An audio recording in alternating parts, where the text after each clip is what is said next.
Hello, and welcome to the Super Bunny Hop Super Poverty Sad Stream 2026. I'm really happy, actually, with how the light was flashing on my face to the beat of the, must be like 8-year-old background music to desync here. Let's just slide on that into the quiet zone and slide Metal Gear Acid up into the loud zone. Wait, there's a beat. Yeah. Yeah,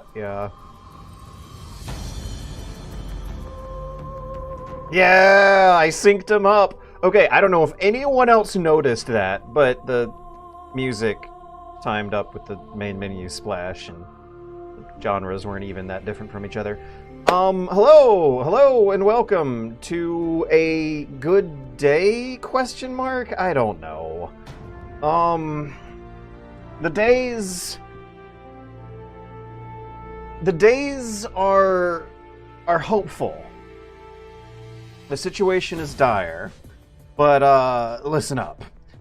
The Atlanta City Council will be hosting a public hearing on whether or not my condo tower committed elderly age discrimination next week at March 3rd at 10 a.m. at City Hall, 55 Trinity Avenue. I don't know if I should make this a real public announcement or not, but we are having our day in front of, not in court, that's going to come later, but the City Hall Council will be coming up first. So I've been preparing for that. And another thing going on is some big moves in the mom care saga. She is like a baby. It's really scary. She's not a vegetable, but she's like a baby, and on some good days she's like a toddler. And that makes a lot of really uncomfortable questions about how much she can speak for herself or how much even she can think for herself come into play. But as scary as the situation that she's trapped in is, the condition that she's living in has actually improved. So one of the issues this whole entire time has been Mom denying the level of care that she needs. Now that she can no longer deny, she is getting the level of care that she needs. So some decisions she was making that the rest of the family and the medical professionals might have been disagreeing with are a little easier to smooth over here. She's always been needing to live in some kind of assisted living facility or have some kind of assisted living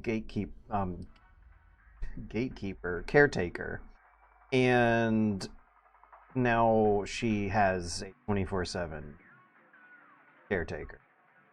But it is really scary. She's like a baby. She squirms and rolls around in bed, but can't get out of bed. She needs other people to help with very basic eating and drinking and toileting and changing, bathing. Cannot do anything herself, and when she does try to talk, just mouth noises come out. But every now and then, sometimes she's like a toddler, and she'll try to talk, and a few words will come out with a thought behind them, and that's what is really the most scary of all, is how coherent she may or may not be in this state, and how there is no real way to test her and find out rigorously because of some paperwork she signed before time when she did not want to go to the hospital and did not want to do anything serious to try and bring her back. Anyways, here for the mom healthcare arc. Spirits up. She is not going to get better, but she is at least got things set up for her to feel significantly better about what's coming and make sure that she's not alone. Have someone by the family when she goes, for however much of a window we're looking at. Anyways, that's shitty to think about, but might explain why I'm in a weirdly better mood these next few streams. And yet at the same time, I'm still also really busy and don't have as much time as I used to, and might want to cut things down to 3 hours instead of 4 hours. Last week I was driving to and from the hospice, and just did like an hour and a half, and I was kind of stressed out and not in a great mood to think out loud very, very clearly about a game I don't understand that frequently frustrates me. Alright, now these saves on February 2nd I think are bunk. The save from February 9 even might be bunk. No, it's not bunk. Is a save state from February 16th. Holy. That's a little disconcerting, actually, that there is such a big gap between my save games and my save states. But the reason we're loading from save state this week is because last week I played for an hour and a half and a save point did not come up in that hour and a half. They wanted kids, they wanted Japanese and international kids to ride the bus to and from school every day and turn the PlayStation Vita off an hour and a half into their passenger commute, and then turn the PSP rather, the PSP back on a day later and continue on where they left off an hour and a half into the mission. So instead of emulating the experience of like turning the handheld on from standby mode after an overnight on the charger, we're emulating the experience of picking up in the middle of a mission like that by loading a state. Press the right button. Right button. Yes, okay, it's coming back to me now. So 1 room ago, we tried to non-lethal no-trank our way through a room, and it didn't work out very well. There was 1 guard who died. I think 2 of them stayed alive, though. But I was frustrated about how, like, hiding under the desks might not work if the desk has a little blue square on top of it when you're scanning enemy sight lines. See, like this guy might be able to see under the desks in front of him, judging by the color coding. I mean, the blue is on top of the desk. Do not be fooled. Or at least don't be too confident if you're hiding under. Apparently I got away with it for a while. I think it might depend on whether or not you've already triggered them into a caution mode or something like that. Now, what is this? What am I highlighting here? What? I could shoot it and see what happens. Alright, so we're going to climb up a ladder. 2 guards at the top of the ladder, a guard, a camera, bottom of the ladder. Some weird metallic wall panel that might be shootable. And camera and guard. That's a lot of guards. And I'm still not entirely familiaricated with familiarificated. Familiar. I'm trying to say everything except the real word. I'm still not entirely aware-ified of what your non-lethal options in the game are. You have CQC moves more than the first acid game. You have a choke, and I don't think you could put people to sleep at all in the first acid game. I don't know if non-lethal playstyle was possible in the first acid game. It might be in the sequel. It is gonna bug me the whole entire playthrough if I accidentally kill a bunch of people who I don't have to kill. So since I just said that out loud, let's spend our guns movement points instead and make moves, not or squares, not bullets. My favorite charity fundraiser advocacy group is movement points, not bombs. They get in trouble by the cops for feeding the homeless. Oh, why? Hey, look at this! I got the win game card. 30. Let's use it on the camera. I don't know if it'll kill the guard, but it should kill the camera. Yeah, well, after 2 slashes, we got the camera. So this will give us more room to sneak around the guard, save us from having kind of alert phase drama the guard might trigger. Okay, now check this out. This is The loop I'm trapped in here now is like one of my most recurring, frequent complaints about the acid games. Is that this guard's AI doesn't seem to kick in until you get close to them, and so that makes it borderline impossible to like observe what a full loop of their guard routine looks like from a distance. But you know what? Maybe I'm not misunderstanding anything.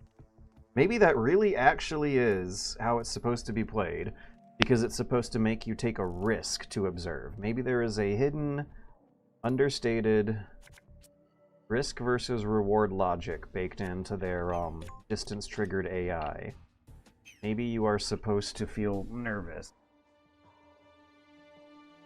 Wouldn't do it from distance. So the grenade detonates in 5 cost. The guard moves with 9 cost. It's 5 cost. Predicting when the grenade blows up. Weird.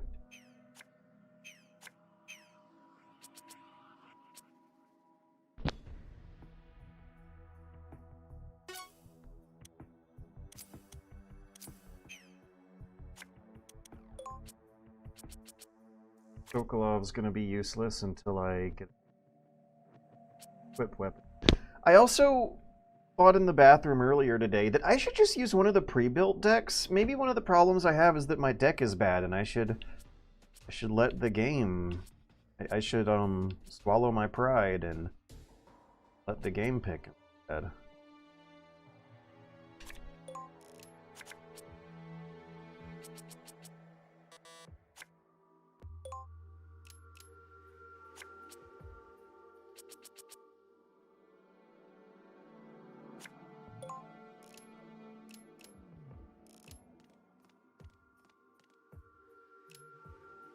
Okay, I'm gonna try to sneak up on him.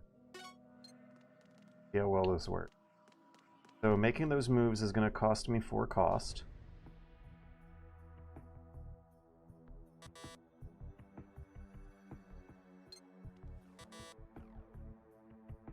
I can play 2 cards.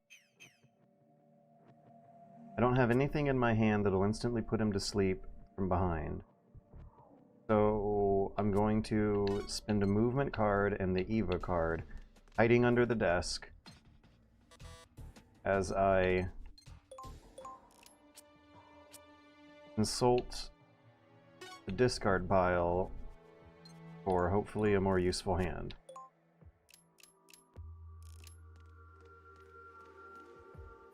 Maybe the game logic of this game will come to me more naturally if I just like close my eyes and visualize nothing happening unless Snake is within like a 30-meter radius of it happening. We're gonna discard loud projectile with explosive weapons. That's not what we want right now. So this gives us something to do while we're waiting.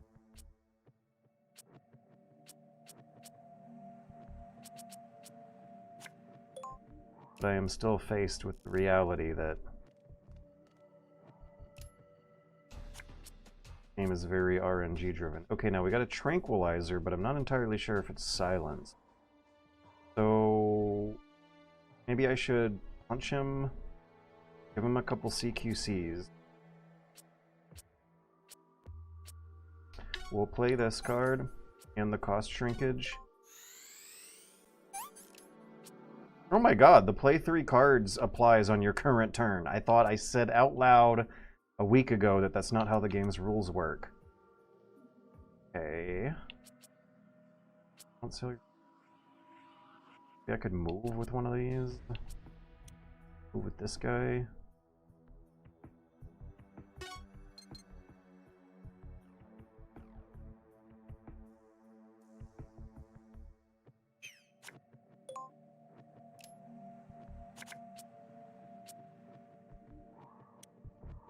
Well, now I kind of wish I saved the 3 action card for next turn, because I thought the guard was going to move at the end of my turn. Okay, now I should CQ... I thought he was going to turn around and give me a turn. When's my opportunity going to come? I still don't understand this, and I almost said donut understand it. It's because discarding... Is it because discarding the cards takes cost? Alright, I just want him to turn around in front of the desk like he was doing a few turns ago. Okay. I don't know why he stopped. Last time he moved, he did not stop. This time he did. I do not fully understand it. God, this makes me feel bad. Attack 100, and he'll bleed.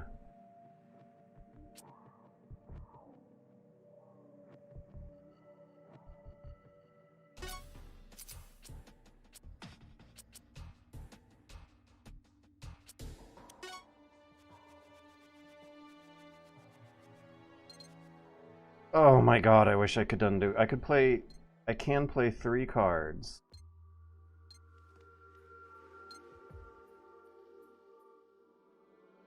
So I want to shoot him when he hits the ground. I want to shoot him with the tranquilizer while he's on the... Hey! He just got right back up! Oh. Just got... What? Then what's the point of knockdown? Only 60%. I have the scope equipped, though. The whole point of me equipping the scope was to make the number higher.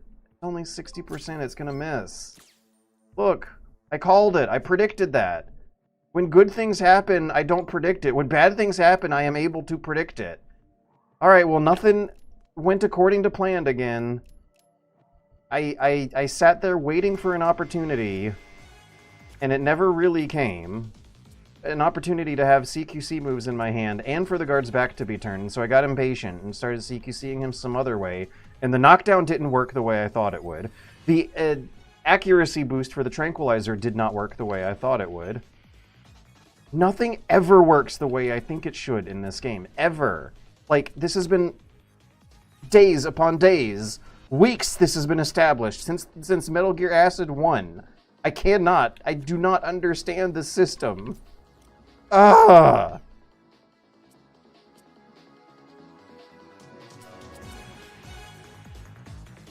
At this point, like, I'm fine with backseating. Tell me what I should do, because I don't know. I would like to move and have weapons at the same time, but moving costs 10 cost. If you have a better metaphor than what the game developers provide with whatever the hell cost is supposed to be, tell me now. What is cost supposed to be? Are we simulating time? Are we simulating thinking? Are we simulating brain cells? What does cost simulate? I will never be able to instantly imagine the pros and cons of the strategic decisions if there's no metaphor that I can relate to in reality or even the game. Like, if there's no basis for understanding. There is no basis for understanding cost in my brain. I have not seen this concept work in any game or reality. I need a metaphor to hold on to for it to make sense, for me to learn. I gotta start somewhere. All right, Snake's neck is gonna get big if I too much time with. All right, we'll throw a predictive grenade upstairs. No, we won't. It'll be a waste. They move in 2 cost.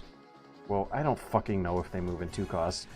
Guard on the north is the next one to move. Guard to the south west is the 3rd guard to move. Guard right next to me is the last guard to move. The grenade blows up in 5 cost. What is that? Is that a second? Is it a minute? Now, if I throw the grenade in the pathway I predict the guards to move into, I predict they will not move into the grenade. That is what I'm predicting here. Okay, maybe if I save the grenade as the last move I make at the end of the turn, it'll then blow up midway through the guard's next turn. So if I throw the grenade at the beginning of my turn, maybe the grenade will blow up before the guards get to move into its blast radius. So then what do I do now at the beginning of my turn? I don't want to be out of commission for however long it's going to take me to use the toilet paper to move. I want to use these guns. I want to place the mine, and I want to throw the grenade. I can't do everything, though. I'll place the mine.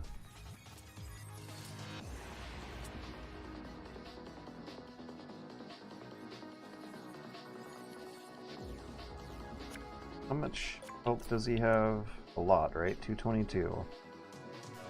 This is gonna cause knockdown, but I realize that that means fucking nothing.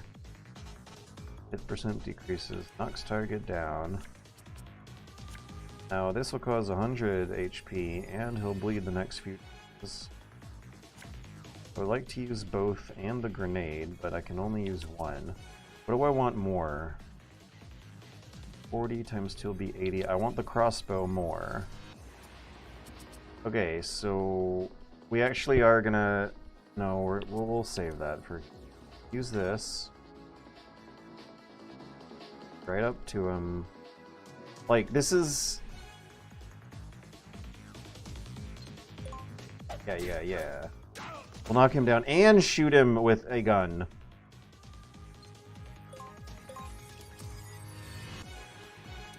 Wait a second, I can only play one more card! What?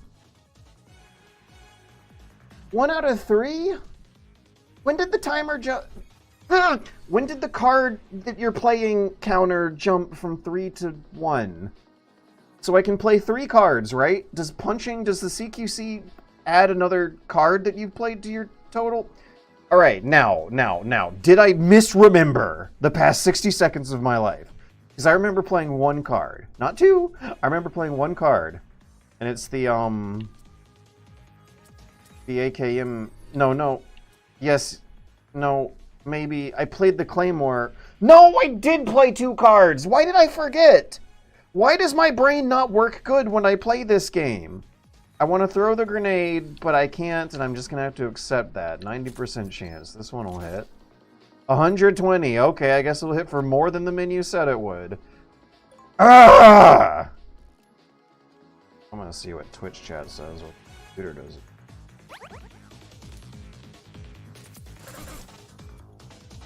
Hello, Token Flip Guy. Welcome to,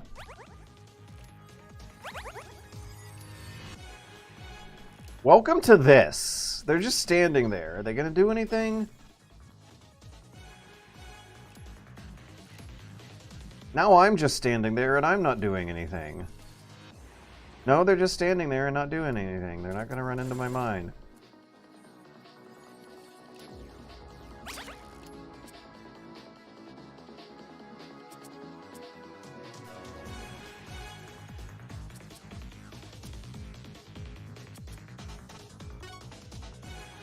Three.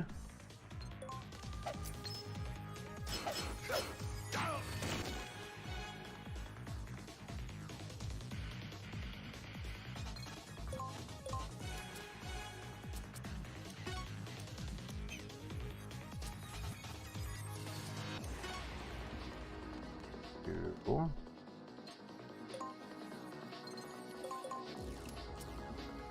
One. Oh, God, I'm facing the wrong way. If I want to throw the grenade in that guard's predicted pathway, I should face the other way. But if I anticipate the guard I just escaped to keep chasing me, I should face this way. But it looks like these guys aren't going to do anything. Oh, no! I did get to use my mine for something. Now let's see if I can use that grenade for something. Oh, wait, I have to spend a card. And cost, turning around 180 degrees for. Can the grenade get both of them in the blast? I think they're too far apart. This feels so stupid. Oh no! Why did he move then and not the past 3 turns? I've been looking at them and laughing at them for not doing anything. Then they decide to do something.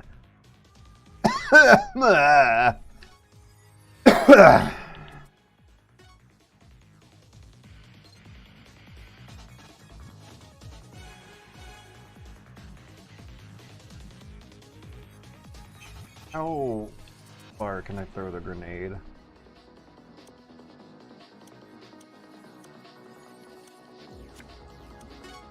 Hunt.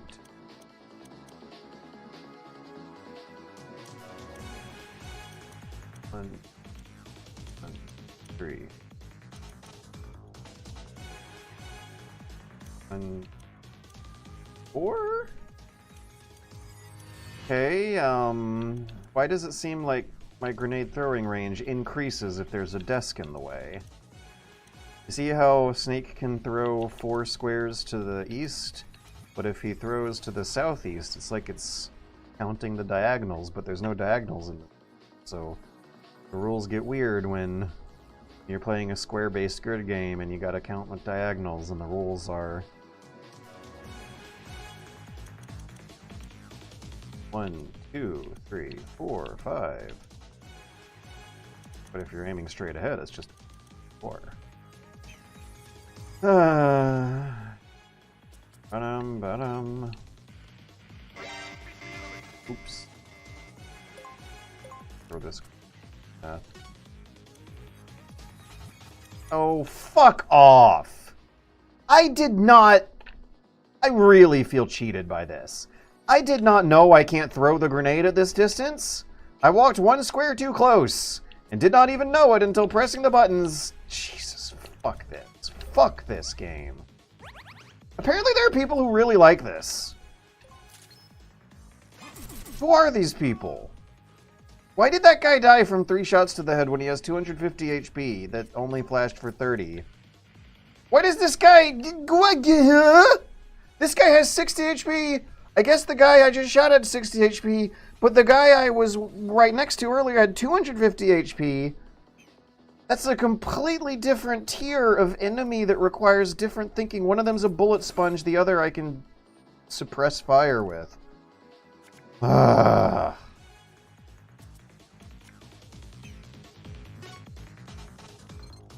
What is the point in being stealthy, too? Like, I thought that they were stronger. And was planning on, like, playing as if they are strong.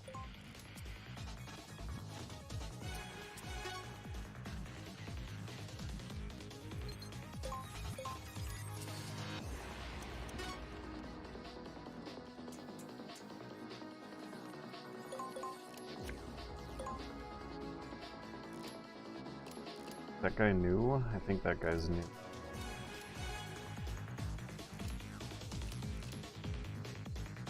Alright.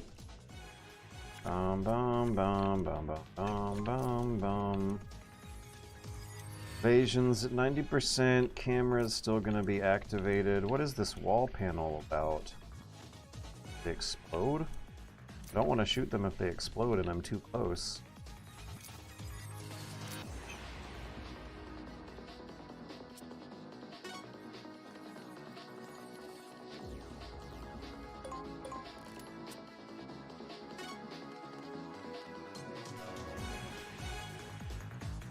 No, you know, a guard might come around that corner.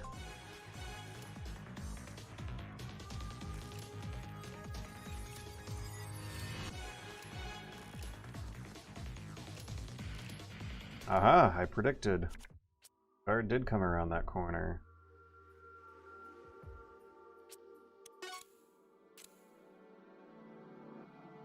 See, he has 240 health! This guy has 240 health. This guy has 52 health. Yeah, he has 52 health. He started with 60, he has 52 now. But, I thought... They kind of look the same at a glance. What do we got? Red beret, big science fiction gun, camo vest, blue pants. Right now, where's this other guy? Can I get the camera on the other guy so if I can actually at a glance differences between the two types of enemies patrolling here? Because they're going to look the same. Red beret, big stupid sci-fi gun, camo vest, blue pants. It's the same model on the bad guys that have 60 HP and the bad guys that have 250 HP. So yeah, the question of whether or not I blast him with the AKM around the corner has now been answered. We're gonna bungee for that. Important that we hit him with heavy damage in an ambush.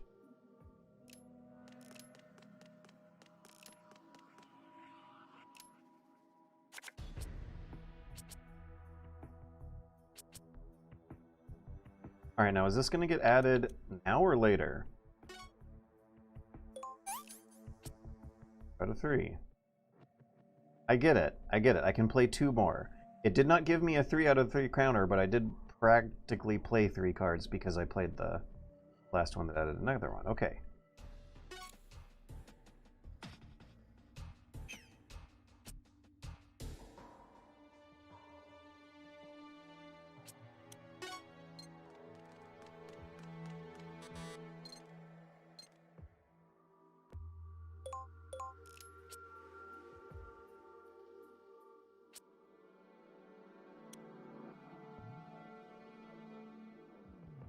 I want to shoot panel when he walks by. Yeah, I'm fucking I don't care if it wakes the planet up. I need to figure out how to predict movements and understand how time works in the game. Okay, now we're gonna shoot it. I thought like it was a real-time game. Now I can't shoot it! Ugh! Fuck! God! Holy shit, this is fucked! Alright, now. It's highlighted as some kind of interactable object. Can the Cyborg Ninja attack it? The Cyborg Ninja cannot attack it. Now that I'm standing in front of this thing, when you press the Y button and zoom out and click between all the interactive shootable entities, these little wall panels show up on the list. When you actually spin the points and go through all the bullshit you need to do in life to spend your resources that you need to walk up to an advantaged position and pretend like it's an explosive crate, because this is how the rules for explosive crates worked before, is similar to these wall panel thingies. It's not shootable. I cannot. I'm pressing left and right, and the target to the left of this guy is not being selectable. Am I not within range? I don't know. I don't know. They don't tell you your fucking weapon ranges in this thing. Attack, ammo, hit percent. Decreases at 3 blocks, but doesn't say goes away at 3 blocks. This one decreases at 4 blocks. Now, I am absolutely, like, 4 blocks. Or something. Can I please get a readout? 1, 2, 3. It is on the 4th block. I guess can't click it. So what is it? What? I don't know what I'm looking at. I'm looking at a polygon with a texture of gray and black and white caution stripes, and it just looks like a metal panel. Why is this special? Why is it highlighting it? There's got to be a reason. Okay. It has 52 health. Press the win game button on. That is such an uninteresting way to play this game, and really the only viable, predictable, reliable one I have.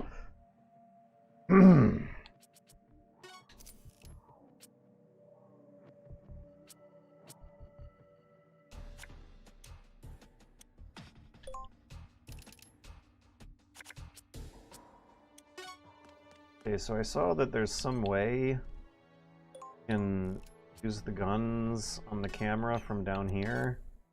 It might wake the guards up and cause a little stupid caution phase. Okay, I just want to... Yeah, what is this animation? Look at that. I think it did wake him up. I heard someone go, huh? Come over and investigate. I'm not seeing a bird face.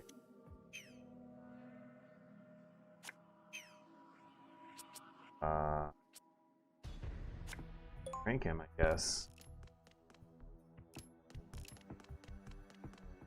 Oh. Oh, he's like right here. Okay. Check this out. Hit 60% chance. Mark 22. Attack for 0. It makes him sleepy. Now, if I press the use button and select the target like I wanted to do with the wall panel but couldn't, it still says 60% chance of hitting. That sucks. That's awful. You never want to bet on that in a turn-based strategy game. Now, Gillian C... Oh. Okay, scope. Perfect scope. Hit 20% chance at range of 3 blocks or more. Okay, that's what I missed last time. I have to back up and get a line of sight on this guy at 3 blocks for me to increase the chances of that hitting. Or I can spam it and use it twice, increasing my chance to 120. Yay! For that to be reliable, you would need 2 in your hand, and I did have 2 in my hand, so can we just, like, go? Leave him? How many... 3 blocks, 100% chance of sleep. Okay. So let's use the lightest cost cards we have to move the farthest amount of distance we can, while also getting this extra. Got 2 turns. I got 1. Current cost decrease. 5, 6. I guess we'll use the 6s. Can we use this to move? No. Great. I got the Donald Anderson collectible card. Everyone's favorite Metal Gear, Donald Anderson. We'll use Gillian. Okay, before I hit the goal, though, I am going to check on Twitch chat and see if everyone's going to argue with me about super obvious things I'm not understanding here.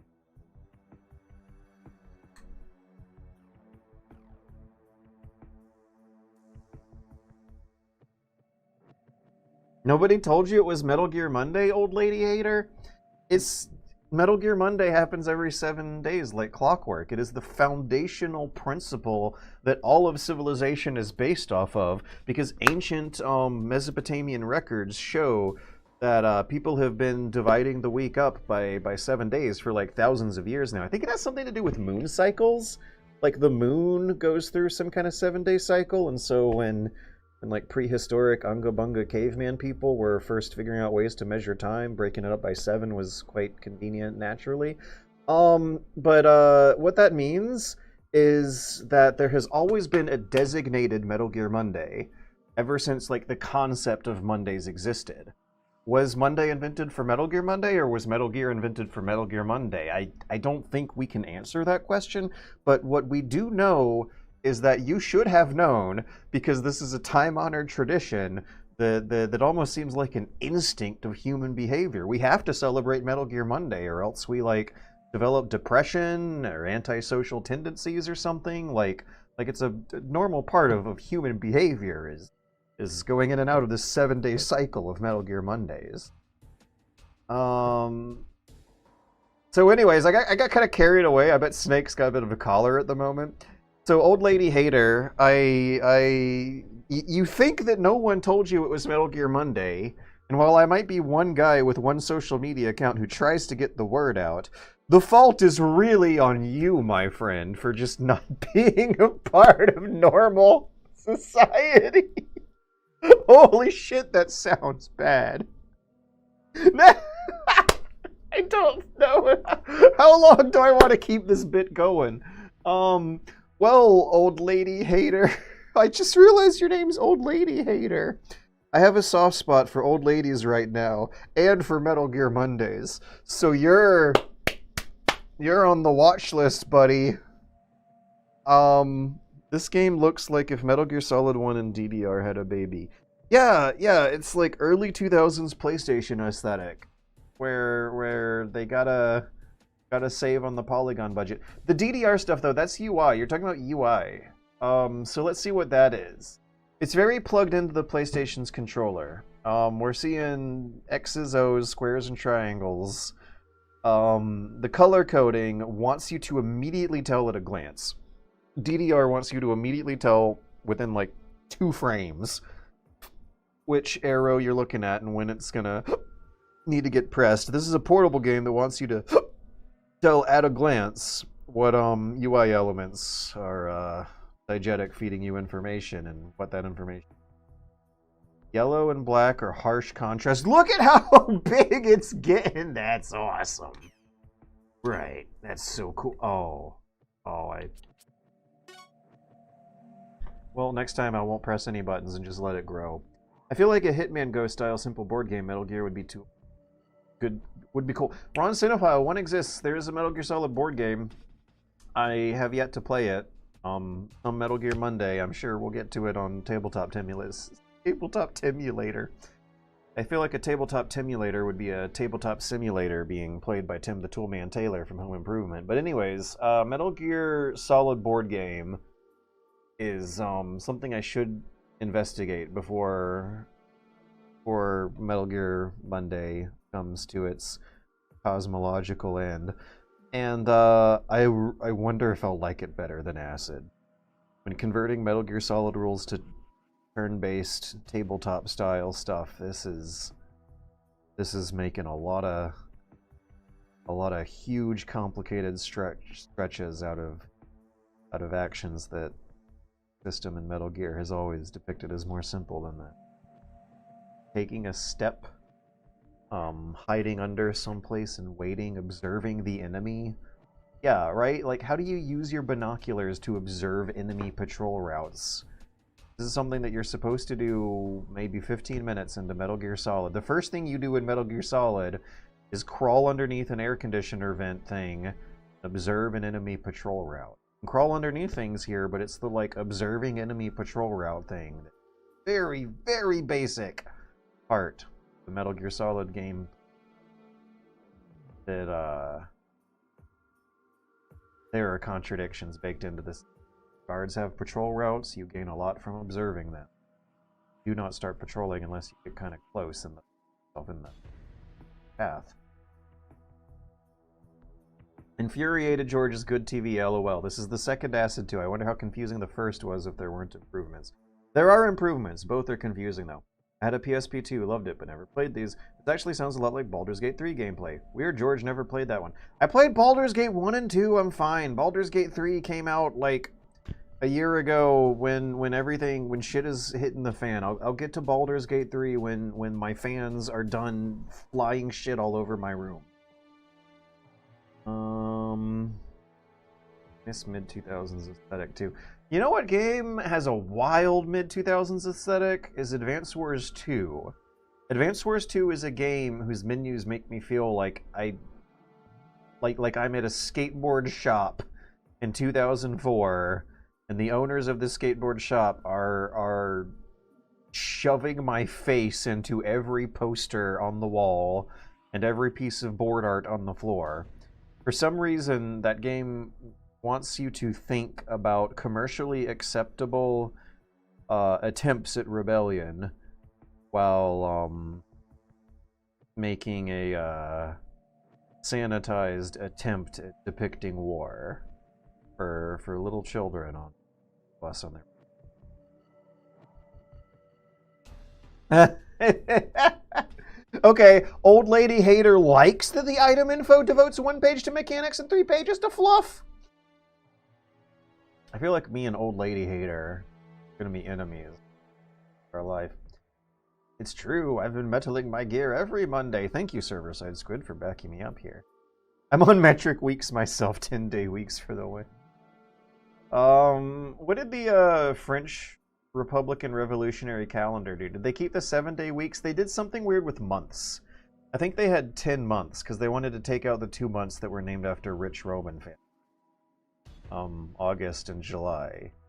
I think they had 10 months because it was metric and therefore seemed more natural. But I think they kept the 7 weeks because that is lunar and therefore feels more. Don't know for sure though. Someone who doesn't have a screen full of Metal Gear Acid 2 for the PlayStation Portable Entertainment device. I admit the story, lol, but that's good to know. The board game you can play stealthily. Advance Wars is good times. I actually just learned about Battalion Wars this year, weirdly. I mean 4 weeks? What do I mean? I don't know what I mean, but I'm gonna walk on this square and look at him! I alt-tabbed back in, and I didn't know he was like this that whole entire time. To be fair, though, he does expand slowly, but he does expand in real time. I can really perceive him getting bigger 1 pixel at a time down there. And if I go do something else and get distracted, I am delighted at how much bigger it is when I get back. Like growing plants. Anyways, let's put our head back in our shirt and finish the level.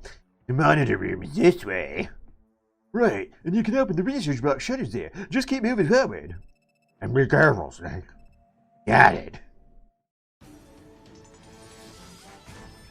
If this game had voice acting, that's how it would sound. It would sound like an episode of Haha, You Clowns. I got a D rank. You know what? I'm gonna go to the bathroom. I still need to calm down after that. I'm just gonna breathe. Just gonna breathe and try to relax. Try to play Metal Gear Acid 2. Oh fuck, I just realized I'm pause. Where's my smartphone? Where did I leave my goddamn smart fucking phone? Ah!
No.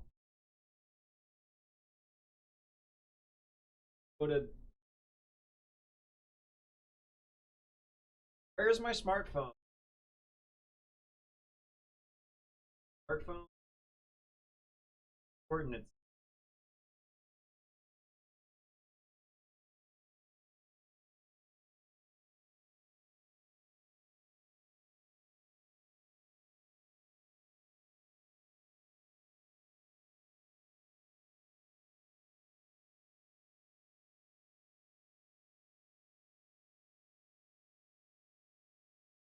Okay. Okay.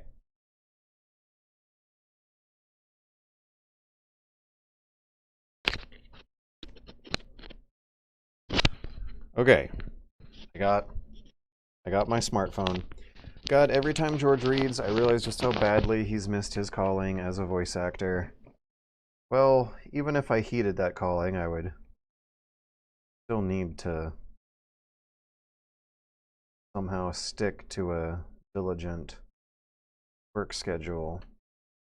So, I wanted to find my smartphone and turn off a timer that was tracking some things I wanted to do after the stream. I'll be getting to bed at 2 a.m., but I can't go for a full 4 hours this time. I gotta go for 3 hours. I gotta breathe. I gotta breathe and relax and try to enjoy Metal Gear Acid for like maybe 2 more hours. What is the deal with the expansion? Hey, old lady hater, good question. That is a famous glitch in this version of PPSSPP with this version of Metal Gear Acid. Apparently, I think I can actually upgrade or update. Wait, no. If I update PPSSPP, that fixes another game-breaking glitch involving the whole game crashing when FMV videos are playing, and that one's important. But I don't want to fix this glitch where Snake's neck gets bigger and bigger and bigger if you stand around and wait. That's not the kind of...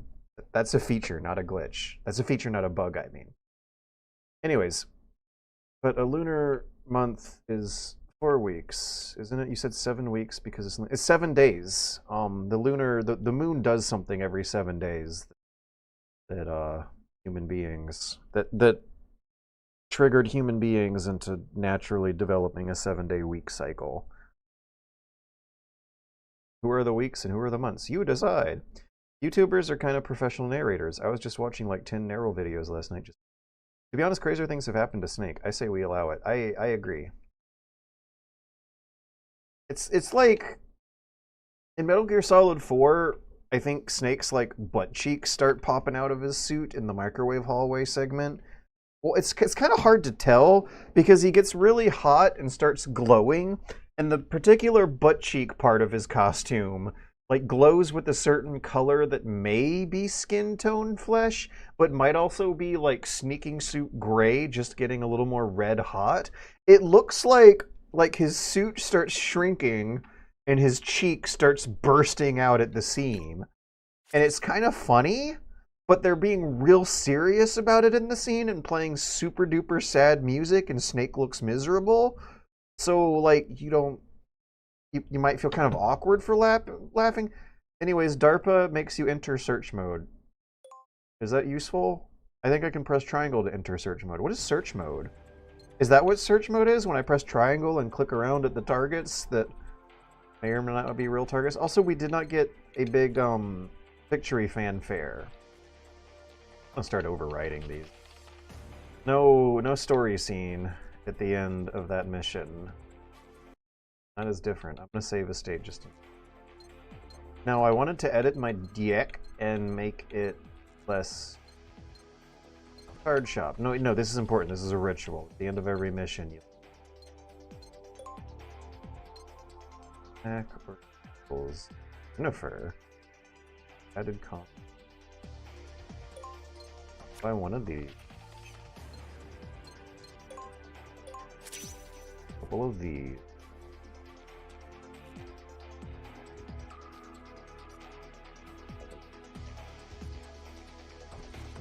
Attack plus...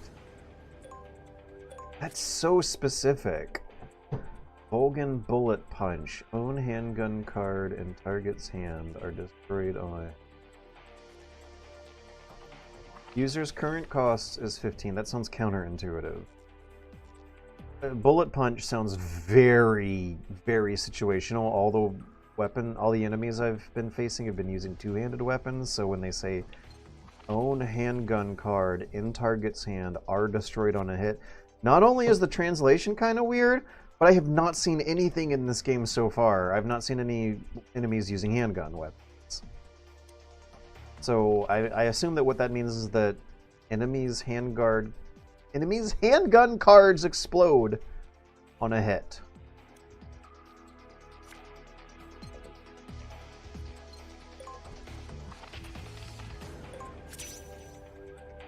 Pick the enemy. Oh, I got an equipped weapon.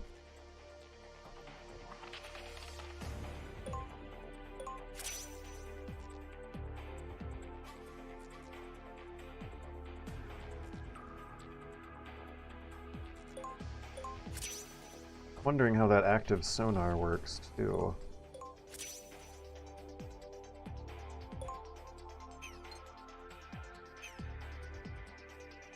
I still have $15,000 after all that? How am I going to spend all this money? They're $600 each.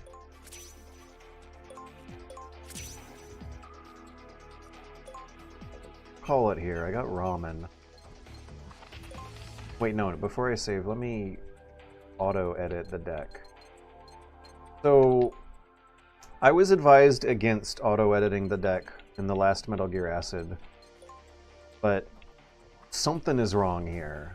Current deck, okay. Automatic deck creation. So it's going to pick 30 cards for you to play with, and the cards you want to play with kind of change permission. Ugh! And even seeing whether or not they are in play is like, requires you to zoom in on a weird part of the screen, far away from the useful part of the screen, and think a bit weirdly about something through a layer of abstraction here. So the higher the number on the right, the higher the number, the left of the two numbers in the rightmost column, the more likely I am to draw it in the match.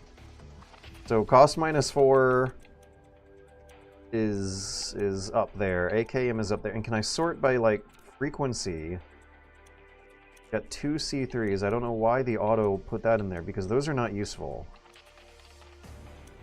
And these like cost -4 hip shot things are inherently less useful than an actual weapon you can shoot someone with. These movement cards are useful. Looks like it does want me to load up on... I got four movement cards. 1911, we got one. Theorem. No chaff grenades, and that might be one of the most useful things. What is the logic here?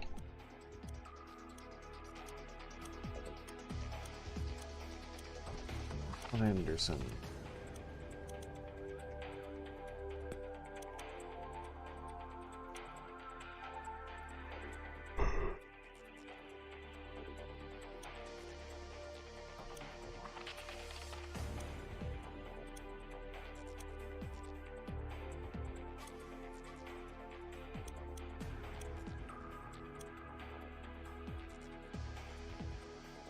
What the fuck am I looking at? Like, seriously, if I read this out loud, maybe it'll make more sense. The card is called Attack One Enemy. The description is... Area... Oh, which one should I be reading? Area, arrow, single attack. Attaches to weapon, last one's time. Attaches to weapon, equip type weapons only. Converts an area attack weapon to a single attack weapon. Oh! Wait, like the flamethrower or something? Okay, well that's a use weapon, not an equip weapon. I think I need to change my mind. I don't think I need to press that auto button. It looks like it applied no real logic. This attack one enemy. Okay, so this turns an area of effect weapon into a single bullet projectile style weapon. So you only use it on equip type weapons. So like, I'm guessing rocket launchers or something? The flamethrower is a use. The explosives, the grenades and C3 are use. So I don't have anything this can be used with, but the auto deck builder wanted to throw it in there. Hip shot. Decreases accuracy, but increases efficiency. Effect expires after equipped weapon is... Once again, that sounds so very situational, and my accuracy has been bad enough that I don't even want to make it worse. Ration. Yeah, might be useful. Bandage. Might be useful. Cost -4. Kind of useful. Cyborg Ninja. You know what? What does the mountain icon mean? How many of these Cyborg Ninja cards do I have? I have one. Okay.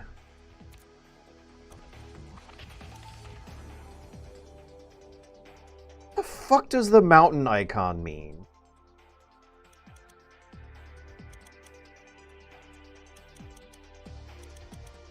Then serum sounds useless. Chaff grenade. I want 2. Thermal goggle. Box.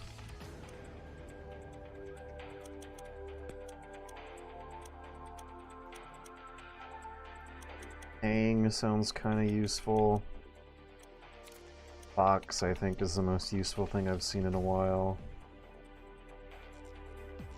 The end increases your accuracy at really long distances, but decreases your life. Equipped to use. Here. Situational.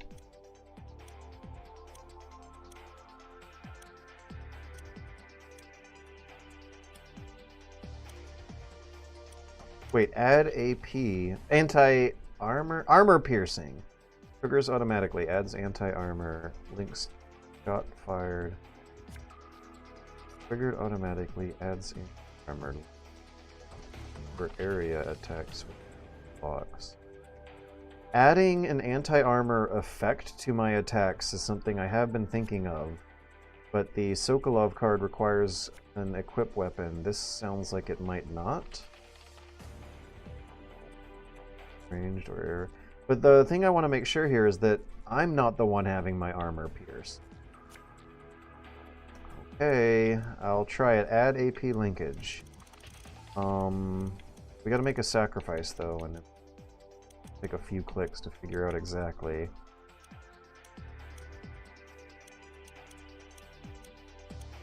Let's sacrifice a ration for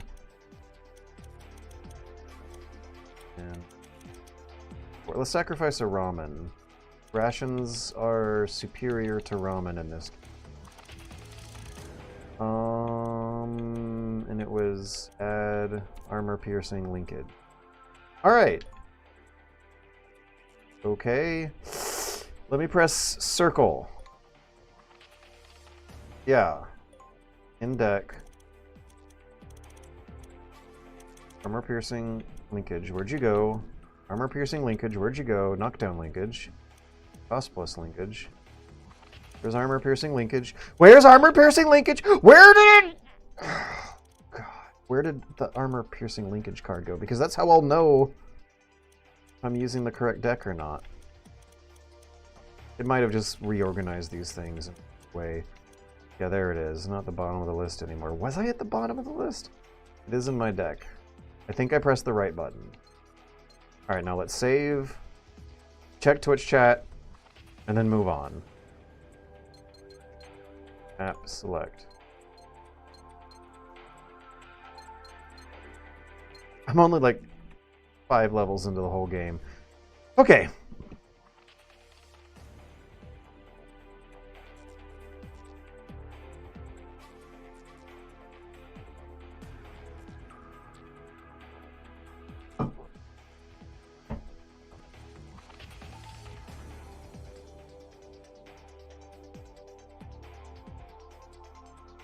Destroyord? Did you see a typo, old lady hater?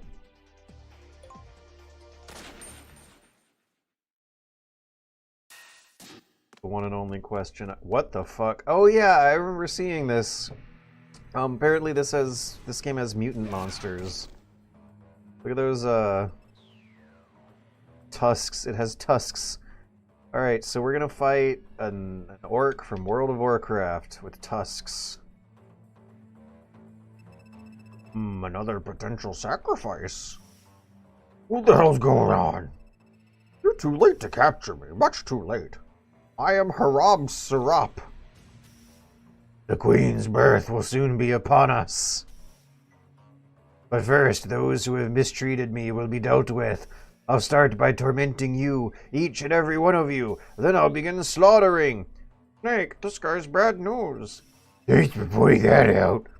Here he comes. Okay.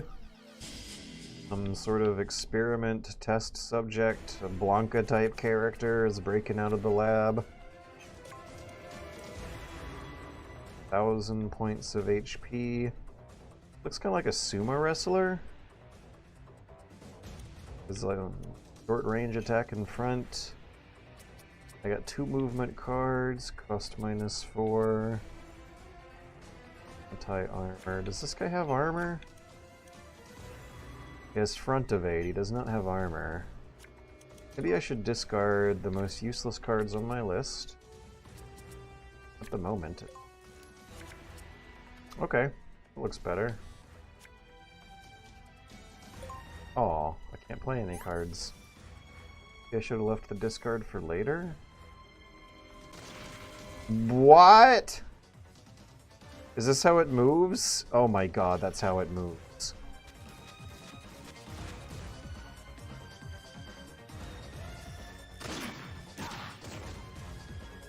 $100.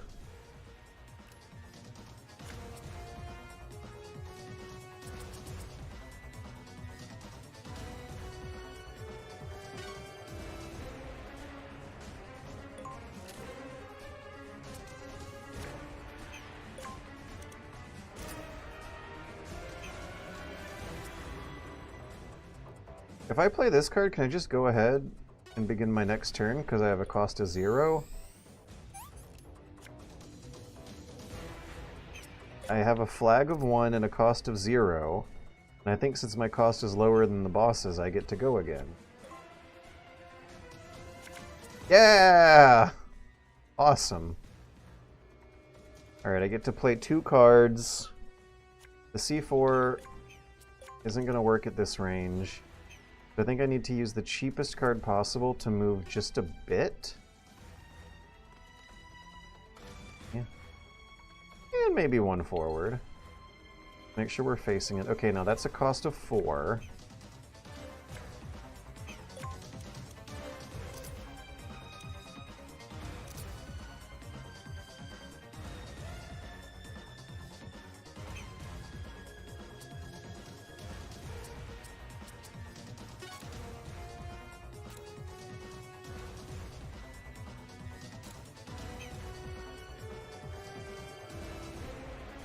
I think we should wait.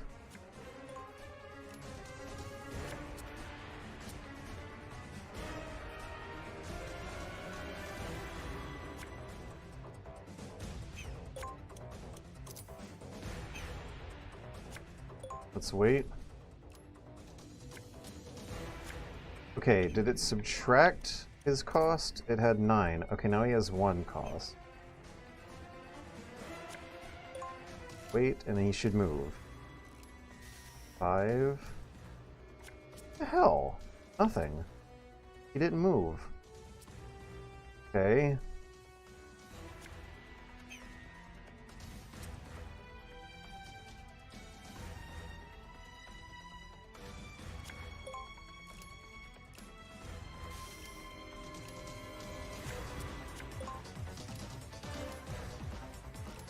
Come on, take a few steps forward! God, this feels so stupid. I feel so stupid when I play this game. Okay, maybe it, like, pauses? Alright, now it looks like he's in explosive range. But he gets so many attacks with his turn. And I'm, like, trying to figure the system out so that I can lure bad guys into predictive traps. 80. I get 75. I think I have 2. Explosions. Wait, there was an explosion. There was just no one in fucking range. Alright, well that did not work.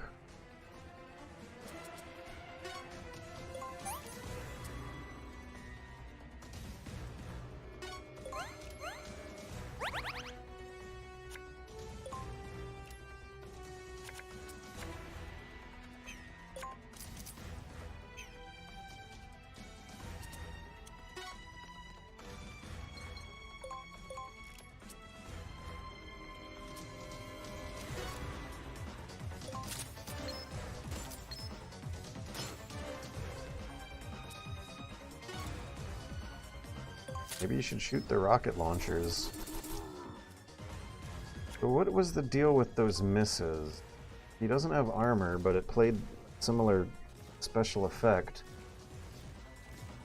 Okay, I get it. Wow, that's actually kind of pathetic. It has to pick its arms back up to throw punches at you. Yeah, we're definitely going to try the claymores instead. 4, 9. 18. Let's try all the above.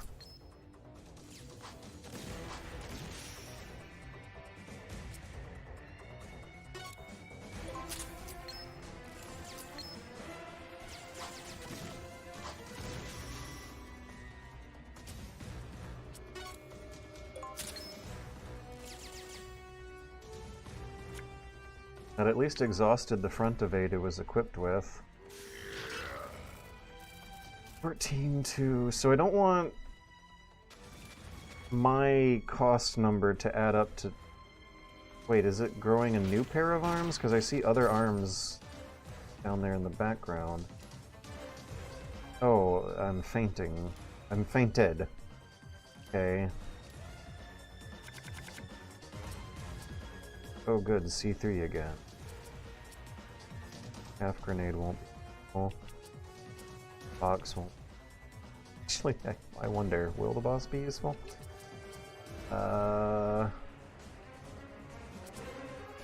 Do a discard at the end of the turn.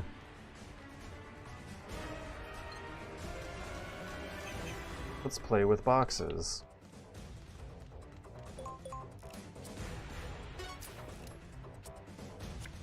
I can't do discard. You have to spend your whole turn on the discard. Shit! I don't know if I can plant the C4 and wear the box at the same time. But the C3, same thing. Move. Try to hide.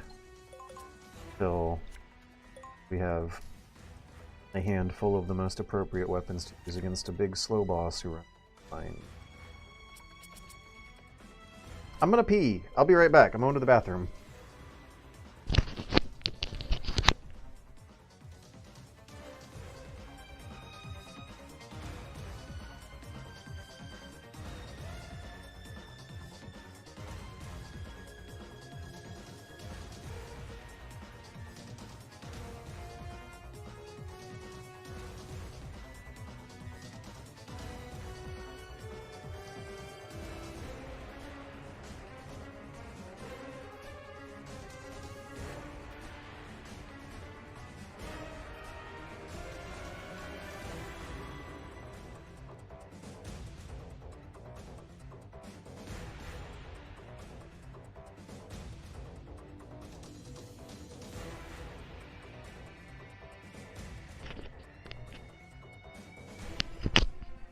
Hello.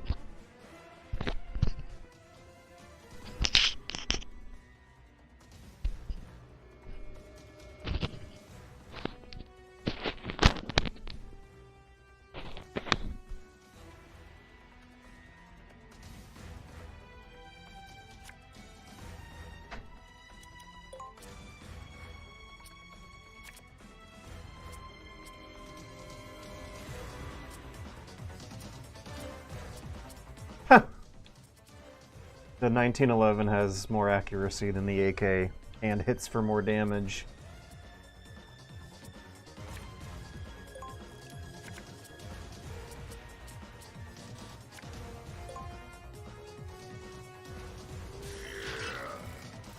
Can I use the Cyborg Ninja card while hidden in a box?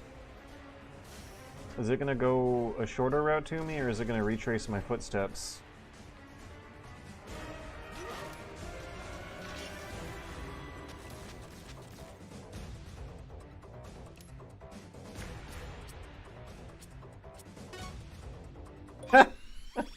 Can't believe you can use this against a boss. That did way more damage than a gun. Actually, I don't know. That was a pretty health bar. Oh yeah, and these wall panels are showing up too. Still don't know what they do.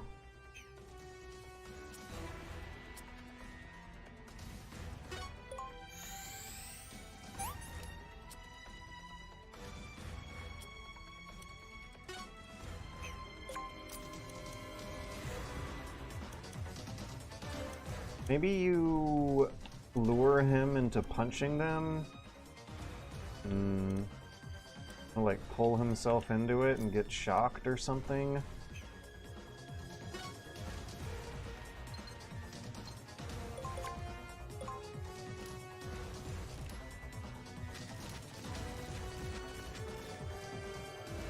I think he's gonna hit a claymore if he's right. He does have limited movement, or limited vision range, so it seems like stealth might be possible.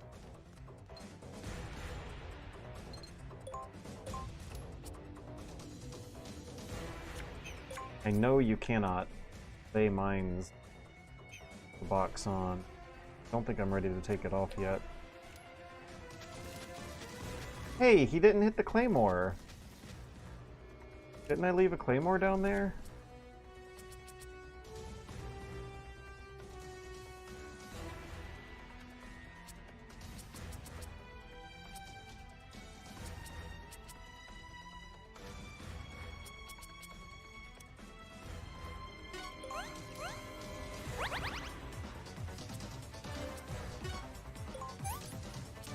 Yeah.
Alright, we're going to plant the C3 in front of a claymore. So if the claymore blows up, it'll cause a chain reaction.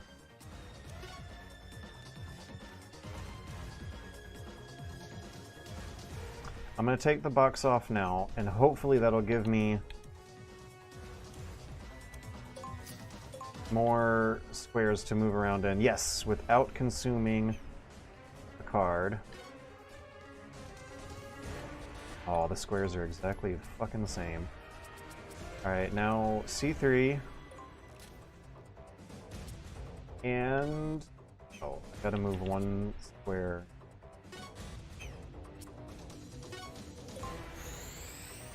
To the north.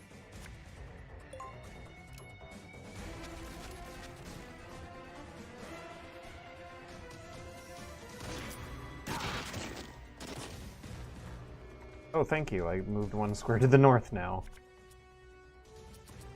Any more? Yeah, the C3 is right in front of it. Okay, now bad guy, shoot.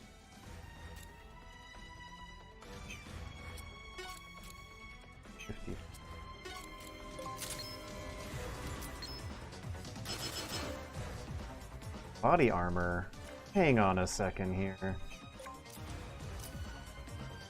Don't see any body armor icons, but it might have been equipped and then exhausted from what it did. Interference blocked. What does that mean?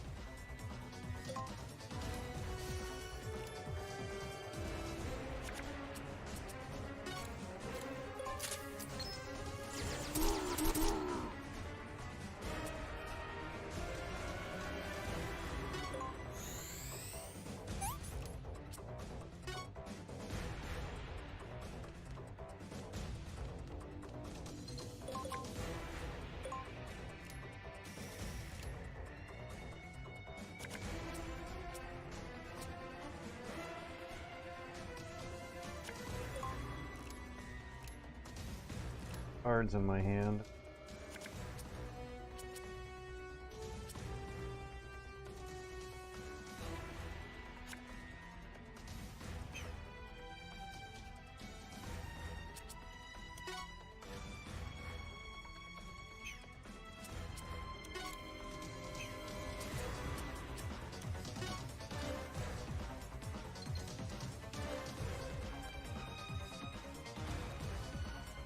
Where do I need to move in to shoot the boss guy?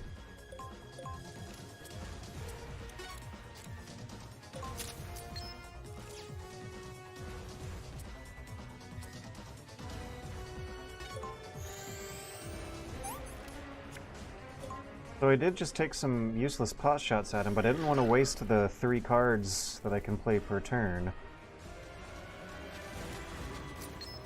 No explosions, no explosions. Oh, what the hell? Is this guy just immune to explosive damage or something? Taking heavy damage and handing it out. Okay, so maybe the winning strategy is backside. Backs.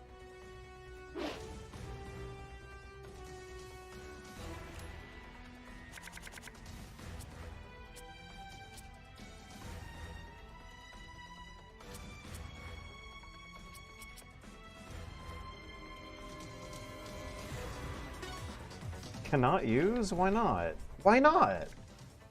What? Why? I want to drop it behind me, save it for later in the match.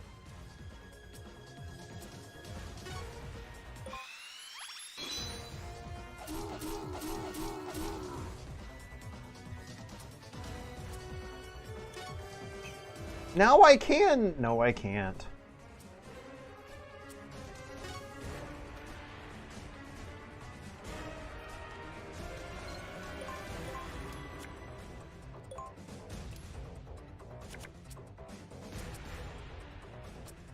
Stun grenades, but I have chaff grenades.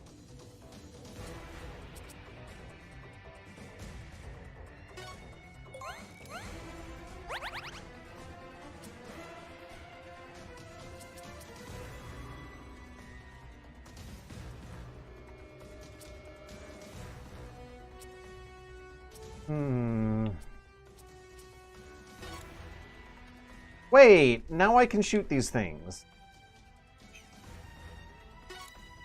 But not the one to the left.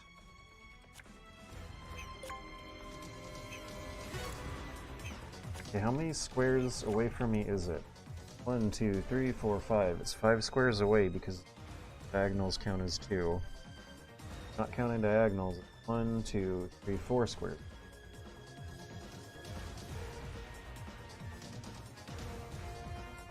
He doesn't look close enough. Bad guy. For the bad guy to get caught into some kind of splash damage.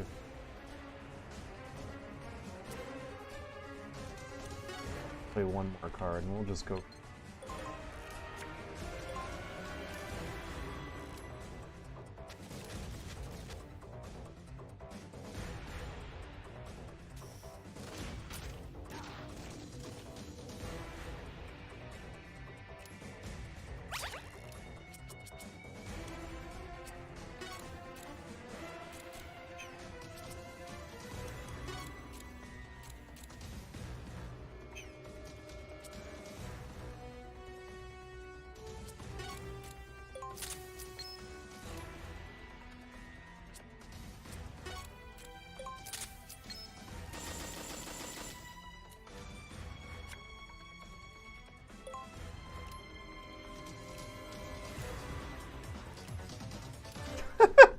This is awkward.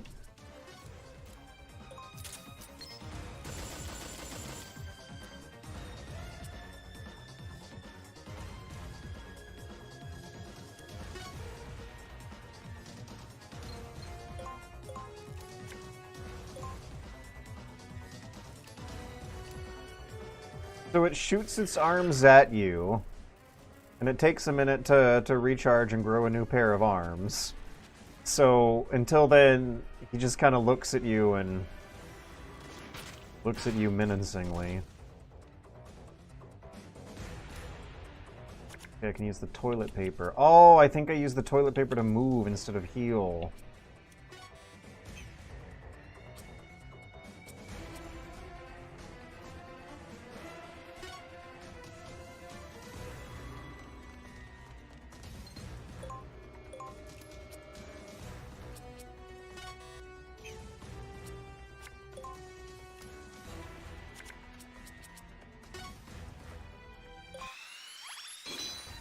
Should I be hitting him in the back with the cyborg ninja? Is that even possible?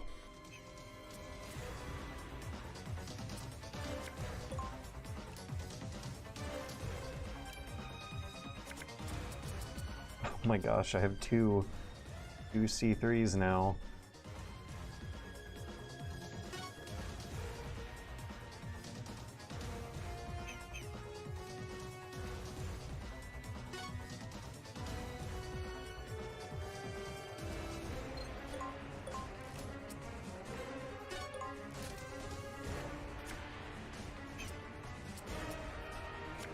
No, undo. Use the 3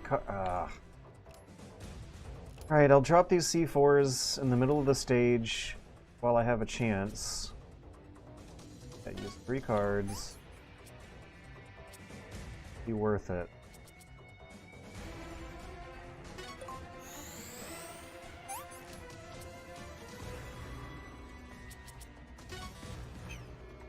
Well, no target apparently. This is what out of range counts. Okay, I still kind of fudged it up. I wanted to put another bomb down there. That'll just... a couple squares.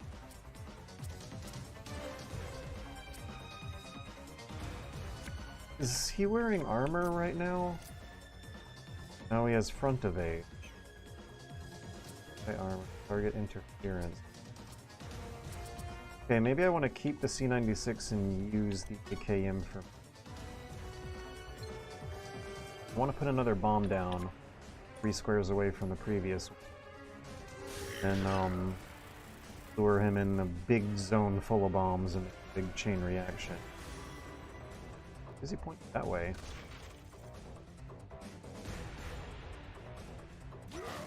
Maybe I should shoot at the wall panel now? Oh, he moved away.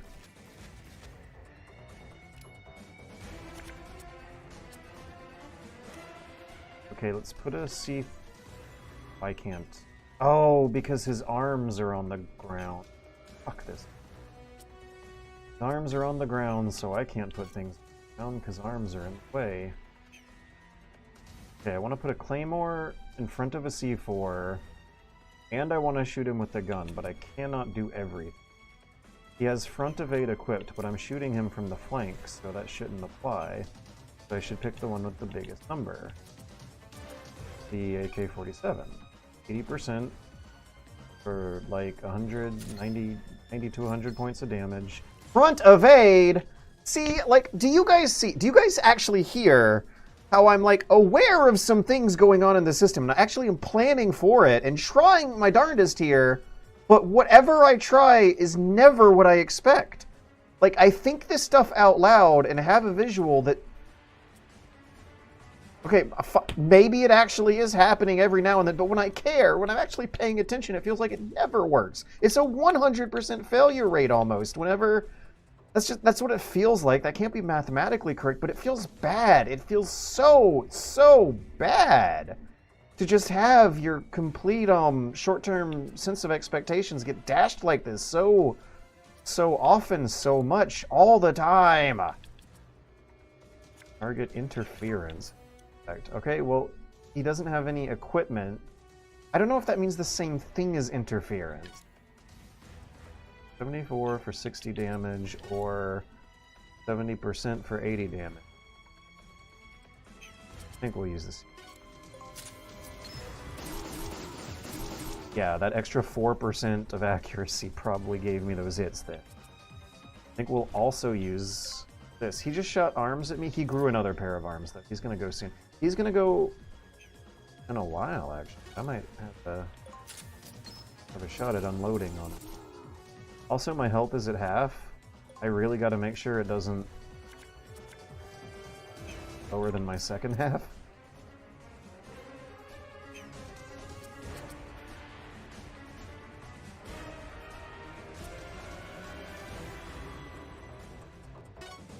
One. Okay. C3. Oh, man. Fine, we'll do it next turn, ration this turn, and then move and plant the claymore next turn. He's gonna do something, though. Okay. Knockdown, faint.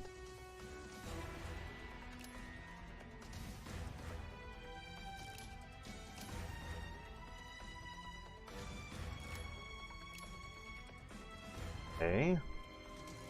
Why is alert at 80%? Can I make it go down to 0? What the hell? Where did my Claymore card... What happened?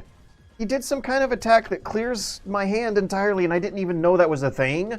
So now, once again, my plan. I thought I had a grasp of this thing, and it was to put C3s in front of Claymores and try to lure him into more explosive damage. But the first time it said no explosion, no explosion. I don't know if that means he's immune to explosions, or if that means that an unlucky dice roll happened that was not being visually demonstrated, even though I was visually seeing explosion. It said no explosion, but the explosion did trigger and the bad guy went through, but he took 0 points of damage, so maybe I shouldn't even be bothering. I don't fucking know! I gotta pee again. I'll be right back. Maybe I really just need to... Maybe my body... This is just my body telling me to go away for a minute.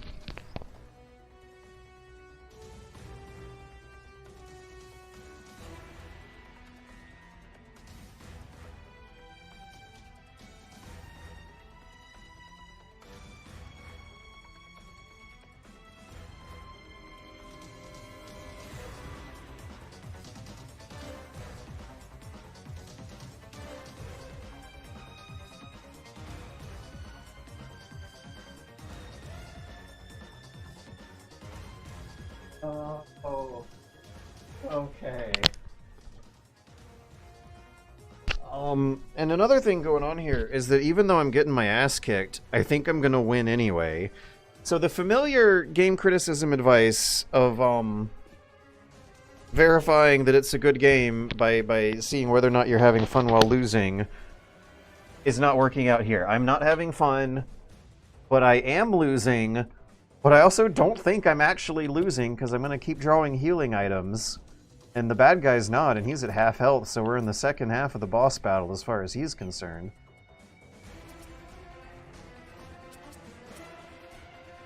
Adds anti-armor. Wait, this might be a good thing to test. Okay, so this add AP linkage adds anti-armor. Triggered automatically. Wait, no, it's not going to be a good thing to test because he doesn't have armor on right now. There was a bit of the match where he did have... Please give me my... Okay. I'm sorry, I pressed triangle like 3 times before the game officially listened to me and let me check. No, he doesn't have armor on right now, so let's not see anything significant. I do want to see, look, how automatic they're talking. Triggers automatically, adds anti-armor, links to shot fired within 3 blocks. Now, I am interpreting this as potentially meaning, by other words, this card will play automatically. As soon as you fire shots within 3 blocks, this card will play automatically and add an anti-armor effect to those shots. Whatever grammar, whatever language I'm looking at is not conveying what they want me to know. This is a theory I'm going to be testing out instead. Is that a grenade? No, it's not. It's C3. I'm sorry, it just looked like a grenade. I want to see if this anti-armor card... No, I don't. I need to be playing it safer than that. So... maybe I should shoot the C3? Maybe I should move backwards a few squares and start shooting C3? Because he looks right in front of it. I don't... He's gotta be within range. If I select the 2 of them, their yellow circles touch each other. Okay.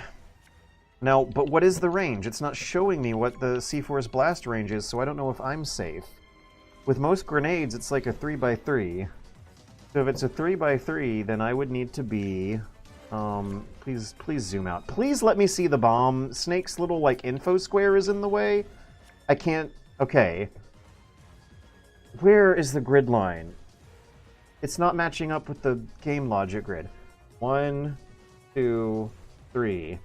Okay, so we're gonna move 1 square this away. 1, 2, 3. 1, 2, 3. Let's face it. And now let's shoot it.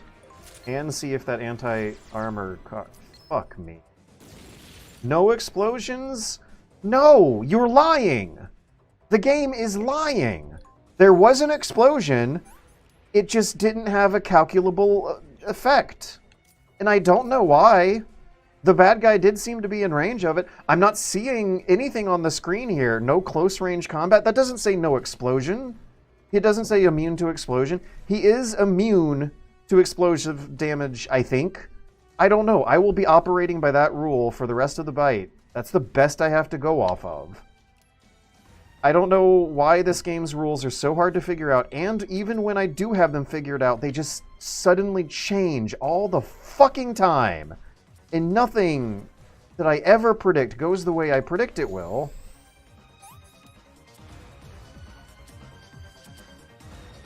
See? I was predicting that this card would trigger automatically and add an would trigger automatically when I shot my gun just now at the bomb, and it didn't. It did not. Nothing. Will I ever understand how this game works? It tells me instructions that are just wrong. Oh! Links to ranged or area triggered automatically. Adds anti-armor. And there's no other pages. 1 out of 1 page. You see that in the lower right. Ranged or area attacks with the block. No, we're not going to waste it. We're going to use it to move. No, we're going to save it because he might have armor on later. What's more important? The ration... Use movement cards. Get on the bad guy's backside. There might be some kind of invisible flanking bonus that I exploit by circling him around scenery until I can get on his backside like a zillion video games I've played before. It's like if the video game is too weird for... Oh. Oh, he hit a claymore that I forgot about. Right? Is that just what happened? There's no message log.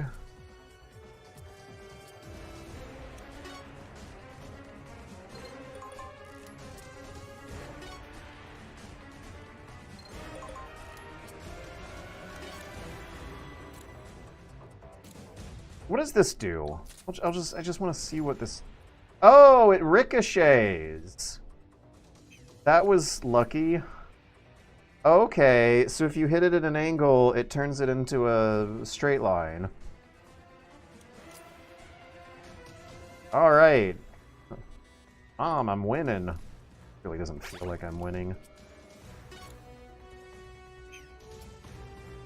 Hey, if I do this, 1 out of the 3 shots might ricochet.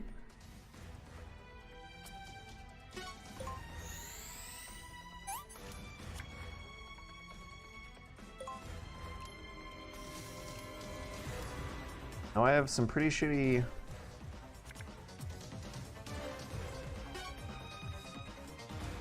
factors to be dealing with here. I kind of need to run away and heal and better hand for a while.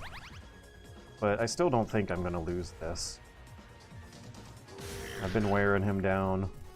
He hits hard, but he doesn't hit fast enough to actually kill me. It takes him so long to land 1 hit that it gives me enough time to scurry away and heal. Also, I finally learned what these things are for. So wait, if I shoot the wall... It's like having a mirror to spy on someone. If I shoot the wall, I might be more accurate at hitting him because the wall, the corner of the wall at least, is closer to me than he is. But I need to spend a movement card to test that out. So, let me rotate. He might not also be standing on exactly the square I need him to be standing on. How am I not getting line of sight with the wall here? Oh... I don't know. We'll do this and then move. I won't move and shoot him at the wall because I want to move out of his way when I finish making my attack.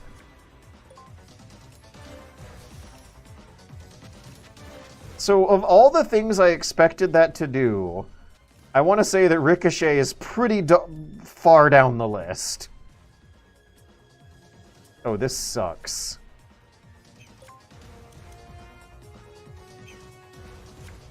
Turn adds 4 costs. This sucks. I just have to end the turn and maybe take a hit.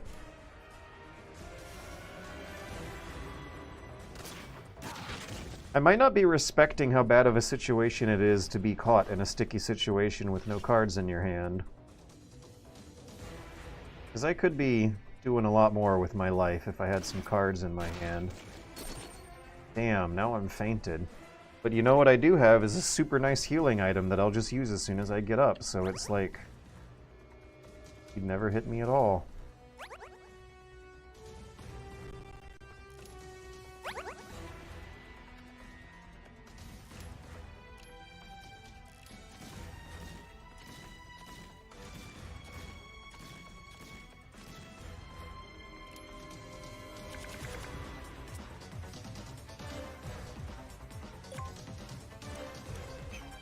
Oh, hey, there's another C4. I can shoot it, and there will be an explosion, but there will also be text on the screen that will say, no explosion. So let's just forget about that idea right now. If I'm going to be discarding or sacrificing any cards for movement, it'll have to be C4. I'm going to have to abandon that strat. I need to... zoom out. Man, that is tempting. If this was a normal enemy, I would feel very clever and nice for figuring that strategy out, but it is not, and so I won't.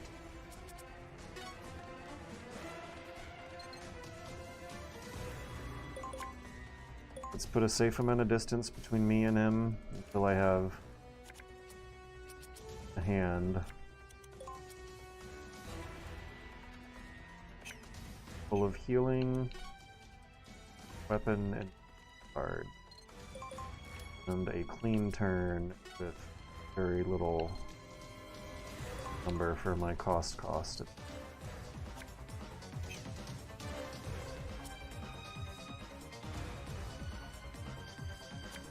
Wait a minute. Ah, I probably could have shot the... No, I couldn't have shot the ricochet wall with that turn.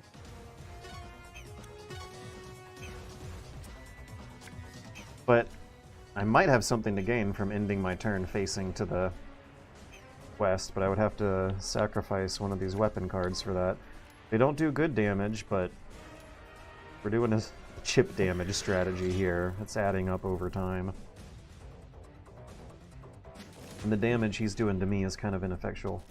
God, it's so tempting to shoot that bomb, but I've tried it like 3 times and nothing happens. Alright, maybe now I should shoot the ricochet wall, though. I seriously want to know if I will be more accurate, though. 5. Decreases at 4 blocks, so I need to be just within 4 blocks of the ricochet wall. And yeah, I think I'll be good. The other weapons decrease at 4 blocks. Yeah, let me just use this to face 3 blocks away and use my weapons on 75. That number's gotta be higher. Wait, did that do any damage though? I didn't see any damage numbers. But yeah, that's a nice number to have. That's a higher number than I'm used to. Is it actually hitting him? I can't fucking tell. Why does this game hate me? It could. It looks like it could go either way. He looks like he's in the path, but I can't actually see the end result of those tracers.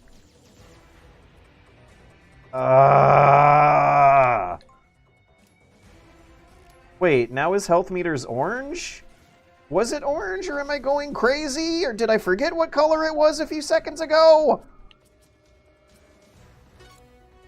Okay, we'll do it by number this time. He has 238. That's a lot less than 1,000. Ba. Okay, now 238. He has 238. So maybe those missed.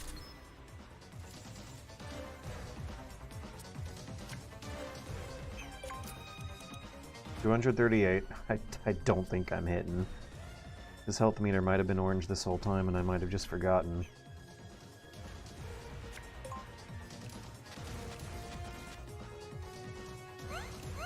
Instant ramen? Come on. Bad guys in video games aren't allowed to heal. Also, he almost looks like he's deliberately positioning himself in a way that would help me.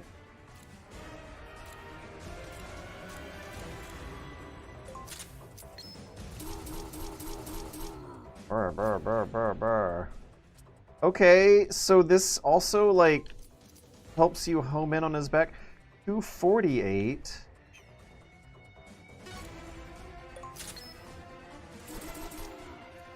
Brr.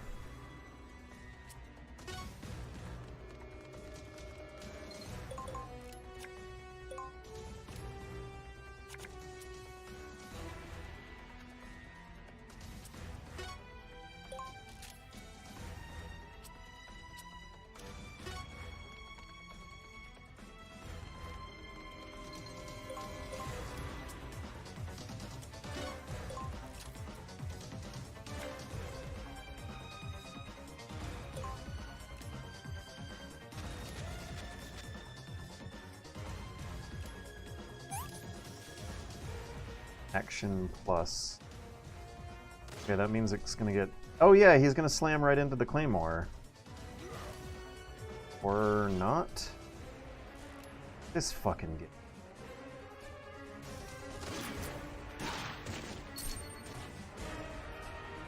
Okay, now there still is a Claymore in front of me if it gets closer. Am I healing a little bit? No, I'm bleeding a little bit. That's the opposite of healing a little bit. On. Oh, look at that.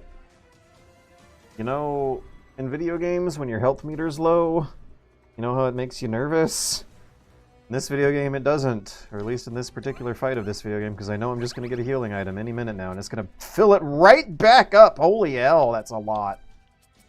Chaff grenade, chaff grenade. I need to get rid of those chaff grenades and replace them with stun grenade. What?! Now it does? Ugh! Okay! The thing the game didn't tell you, if you're shooting a humanoid, the card will automatically play. If you're shooting an inanimate object, it will not. I should have shot the ricochet wall instead of the bad guy. So the ricochet wall is how you flank him. No explosions. No explosions. He hit 2 claymores. Not a C3 though.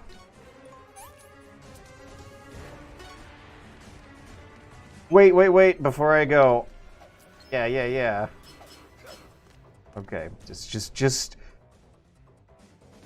to live a little, I wanted to make sure to get one of those in this fight, because we're out of here in a minute.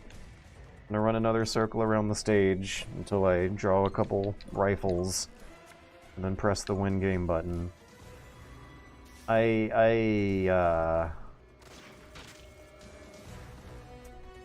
don't know how much I enjoyed this boss fight. Felt like a worse version of the regular combat encounters, because this guy's more predictable and has a more limited set of moves. And figuring out how to beat him, except for maybe the ricochet walls, I felt like I didn't have to do... It felt like a lot of clever ideas I had to beat him aren't working. I wanted to lay traps. I wanted to lay C4 and Claymore traps for him. Wanted to sneak around and flank him on the backside, which did turn out to be the viable strat, but you use the ricochet walls instead of an understanding of the game systems to know when to strike and when to retreat. Reduces current cost. Life plus 100.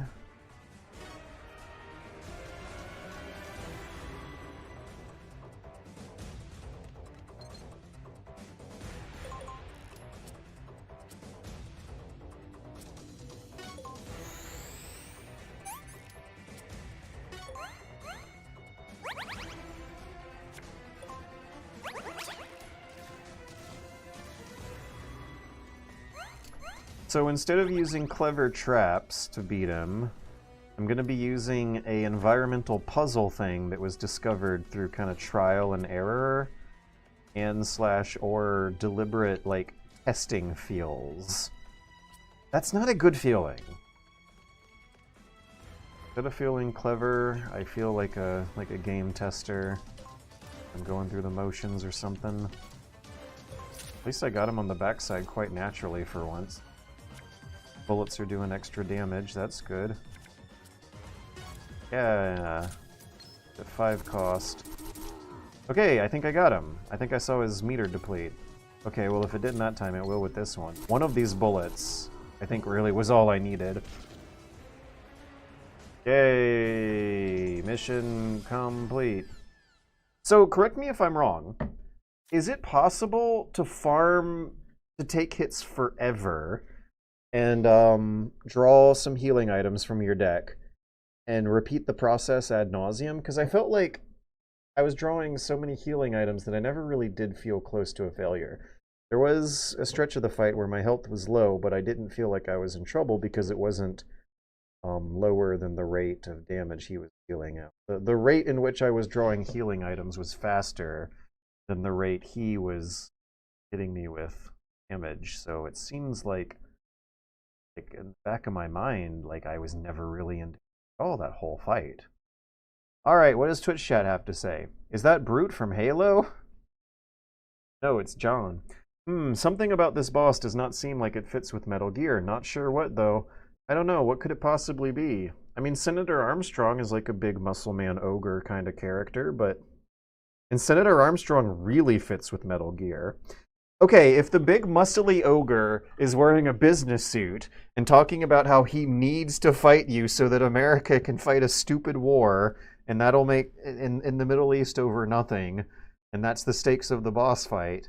Um, and also if the big muscle ogre wrestler kind of boss looks looks like that, and also tells you if he talks about politics and wears a business suit and says that the stakes of the boss battle are supporting the military industrial complex, then it feels like a Metal Gear game. But if the big muscle brute man, the big muscly brutish ogre boss, is like wearing ripped lab experiment clothes and goes ooh ah kill and has tusks. Maybe it's the tusks. I really think it's just the tusks. The grand sum total description of that bad guy does not sound like it fits Metal Gear, but it's especially the tusks. I don't think Metal Gear has been a very tusk-centric universe. The Metal Gear aesthetic is not big on tusks or tusking or tusk-like concepts. Maybe you see them stylistically embroidered on a helmet or something, but otherwise, I feel like that might be the first and maybe appropriately only time an enemy that is simulated in the gameplay system of Metal Gear game has tusks. You don't fight walruses. You don't fight triperodons. You don't fight stegosauruses. And you don't fight tusked animals in general. I really think it's just the tusks. Feels weird to hear he's not having armor gameplay-wise when he's wearing tank armor in his pants. Also, he does not...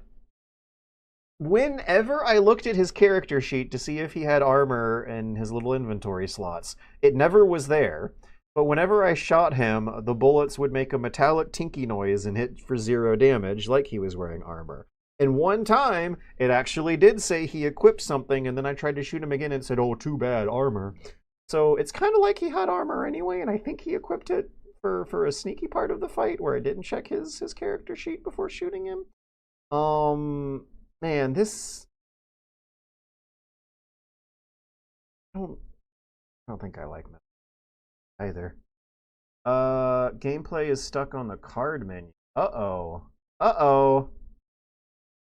Oh no, I'm glad George is at least narrating what's happening. There's no real body modification. I might need to restart the stream. OBS might have had a hiccup just... I might have just triumphantly... Yeah, the gameplay screen is stuck. I did triumphantly win the boss battle. Let me make a save state just in case. Also, I hope it didn't save at a bad point, because I cannot explain more clearly how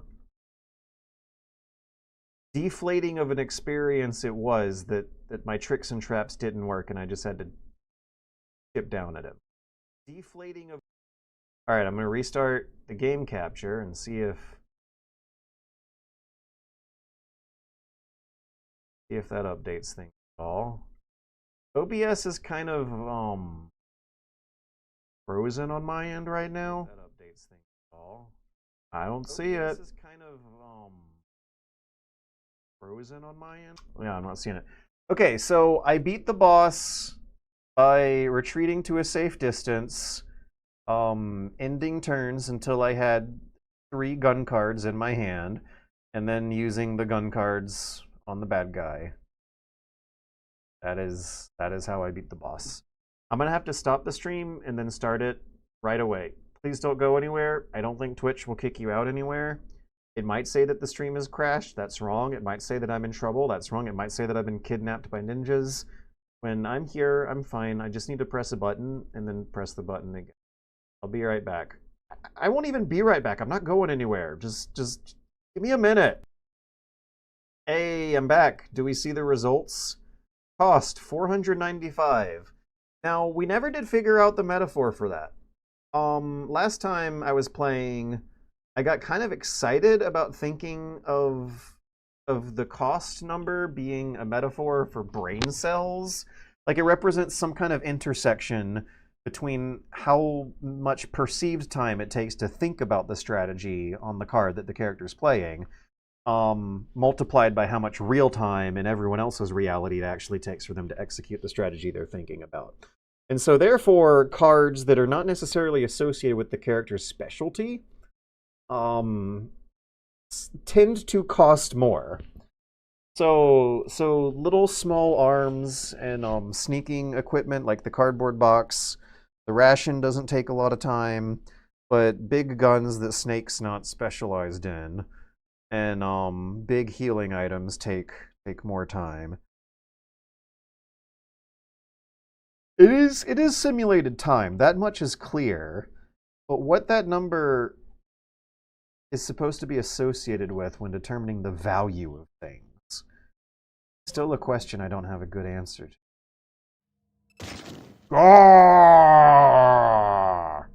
Oh, I hate how his nipple is like taking up so much space on the screen. Yeah. Ah, that was too easy. Yeah, I'm sure it was. Well, what was that thing? I don't know, but said that the other test subjects have been released. Then it's almost time. Eh? Looks like I should leave the party up to the boys. Oh no, there's a sexy femme fatale babe. Wait a second, is this a character from Metal Gear Acid 1? Also, thank you for the camera angle, whoever decided that should be the camera angle. I've been looking all over for you. Snake, right?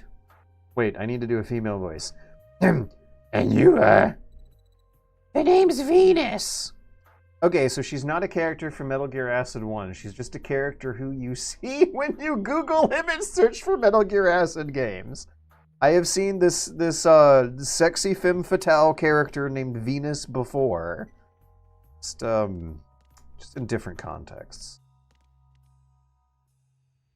Oh my god, everyone has boob physics in this game! You're a cold one, aren't you? Anyway, we've got to open that research block shutter. There's a comically huge control panel. That should do it. I'm on your side, by the way. You know General Wiseman, don't you? Hi, can you see us? Venus, we've got a new member. His name's Dalton. So I've heard. Welcome aboard, Dalton. I'm gonna stop. It's getting old. Oh, where's the camera going now? Snake looked like a better bet. Oh, the camera's getting all the every inch of it.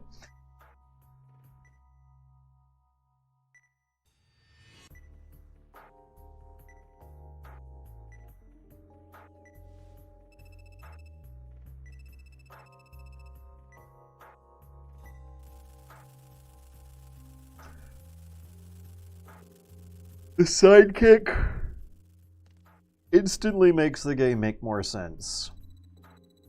I'm having a hard time deciphering what kind of material her shirt is supposed to be made out of. Because it kind of looks like hard and leathery and matte, but it moves like a soft, pliable cotton or something.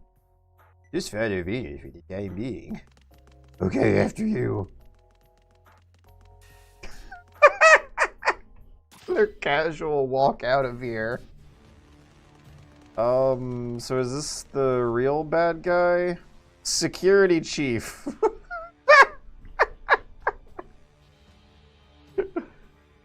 The character design on this fucking guy. Major! How many times do I have to... Why is everyone like South Park Strong Bad?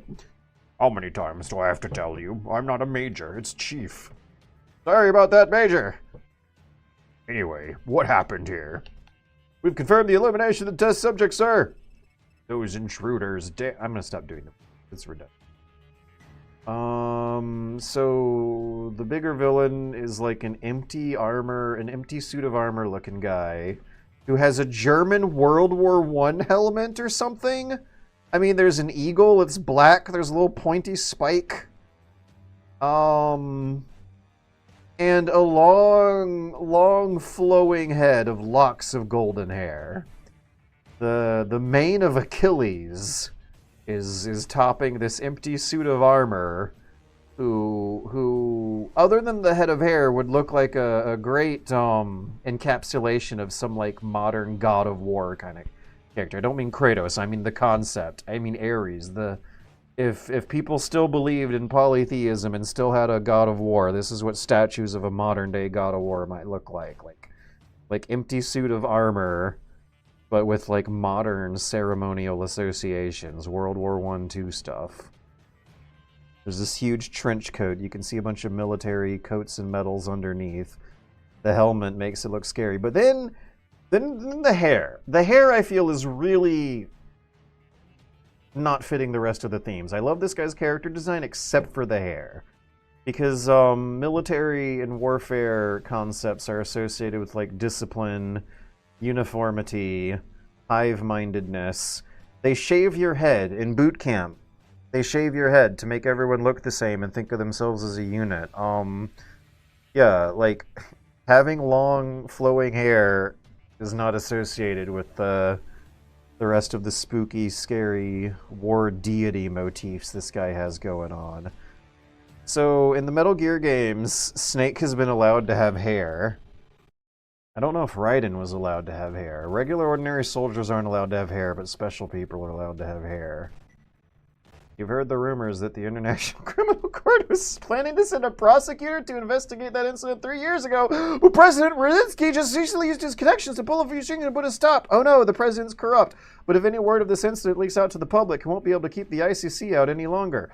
So, oh no, the president is also under the authority of an international body that he's afraid of and pulling corruption strings to try and keep out.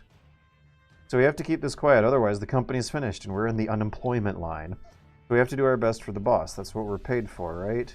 Yes, sir. Restore the chain of command at once. Okay. Reestablish contact with the guards currently officially making the capture of Metal Gear. Metal Gear? There's no need to retrieve the test subjects who escaped. Eliminate them on site. Okay, so the bad guy was working on Blanca mutant virus stuff. This is an archetype, Blanca type characters. The bad guy was trying to genetically engineer the Ultimate Warrior, but accidentally made Blancas, and we're gonna fight those. The bad guy's also making Metal Gears.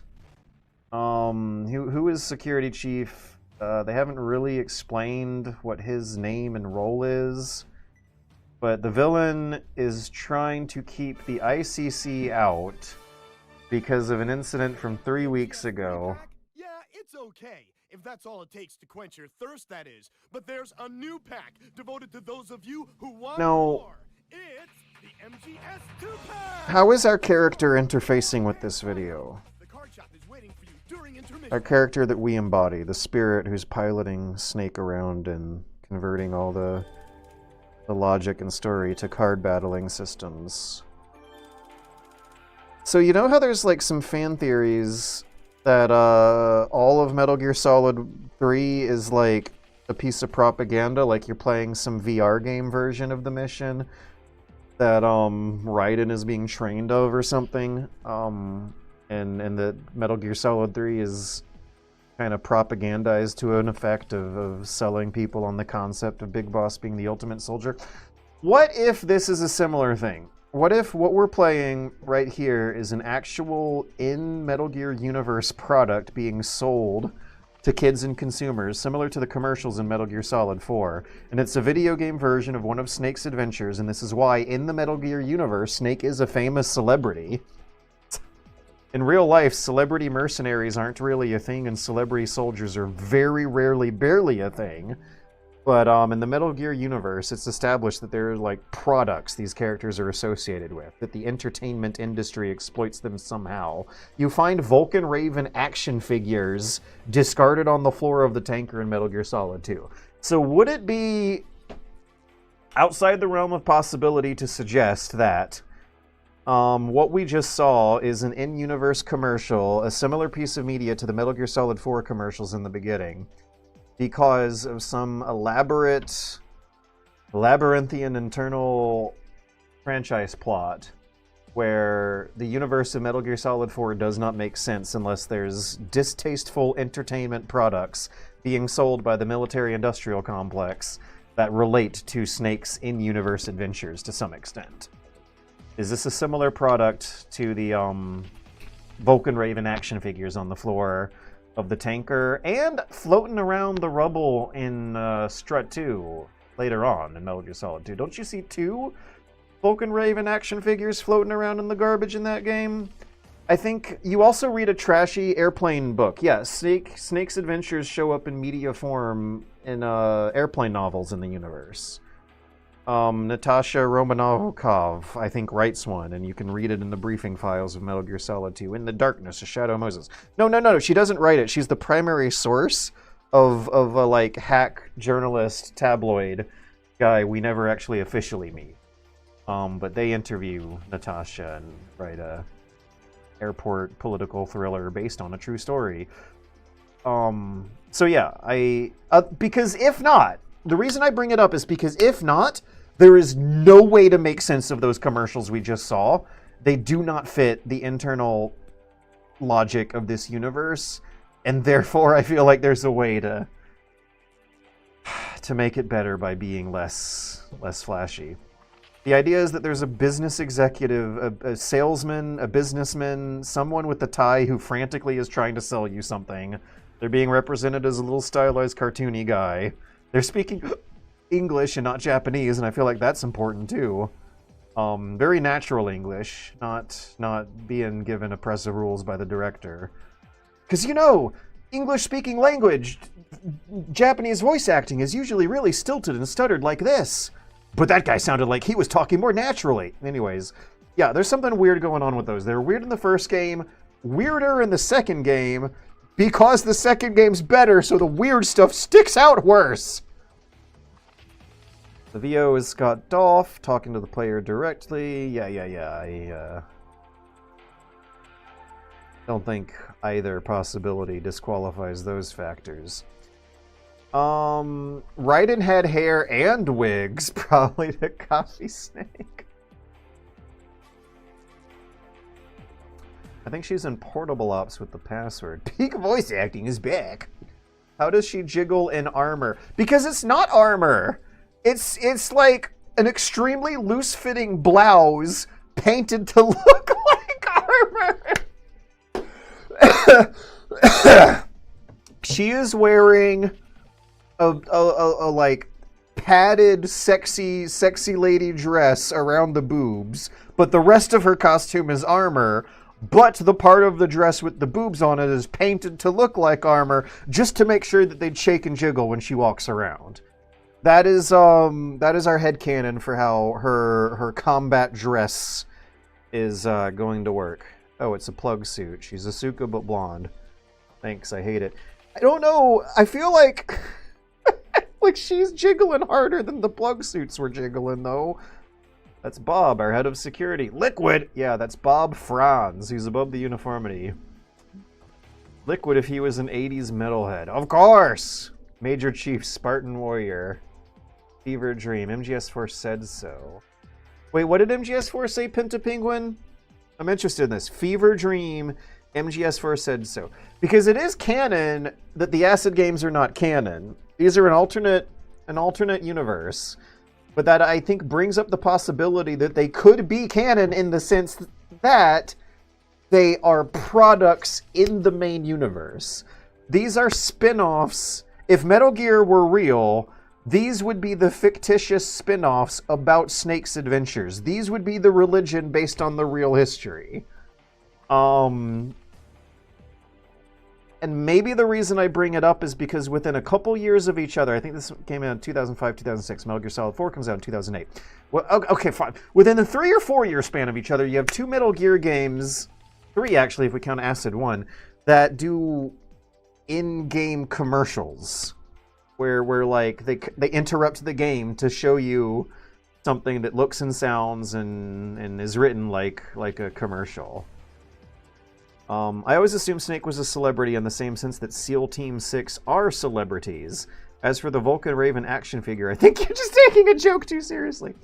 Maybe. I think one thing, the character description lore of Solid Snake's operator in Rainbow Six Siege seems relatively lore compatible, but one thing it stresses is that as far as real life details go, it's all redacted, and even the fun entertainment products with them are not going to tell you what Snake's real name is. If Snake exists in his universe, he is kind of a celebrity in his universe. As far back as Metal Gear 2, whenever people talk to Snake, they say something like, "Oh, it's the famous Solid Snake." If someone talks to someone from Teal Team 6, they might say, "Oh, you're from that famous SEAL Team 6 unit," but they never say, "Oh, you're Steve Jabinski, the legendary mercenary from SEAL Team 6." Snake's a celebrity. This is canon. There is no, if someone in the very first game of the series that establishes the tone that the rest of the series goes to, and then they sell a gajillion, bazillion, mamillion copies of games from that, and in that first game that is so very important, a character looks at Snake and says, "Oh, you're the famous Solid Snake," and then two other characters do, and act like adoring fangirls, and then when the men say it, they act like adoring, like, frustrated fan rivals or something. Snake's a celebrity in the most Metal Gear of all Metal Gear games. Metal Gear Solid 1 treats Snake as a celebrity. This is canon. We're not going to argue about it. Snake's a celebrity. As for the Vulcan Raven action figure, I think you're just taking a joke too seriously. I don't know. The I Like MGS2 option treats it like Back to the Future, where it turns out Raiden was Solid Snake. Where it turns out Raiden was Solid Snake in disguise the whole time and somehow time traveled back to 1964. And she used the book sales to fund Natasha Romanovkov used the book sales of her trashy, that I don't think she wrote. Maybe she ghost wrote, now that I'm thinking about it. I might be being corrected. Maybe she did actually. I thought the idea was that a hack tabloid journalist who's good at sensationalism and storytelling used Natasha as her primary source. And maybe she got a deal from it that she's funding their philanthropy missions with. When Snake and Otacon start a illegal Metal Gear spying organization where they travel around the world and blow up Metal Gears and take pictures of Metal Gear and upload it to the internet, they were funded by money from airport novel sales, dramatizing their real-life adventures.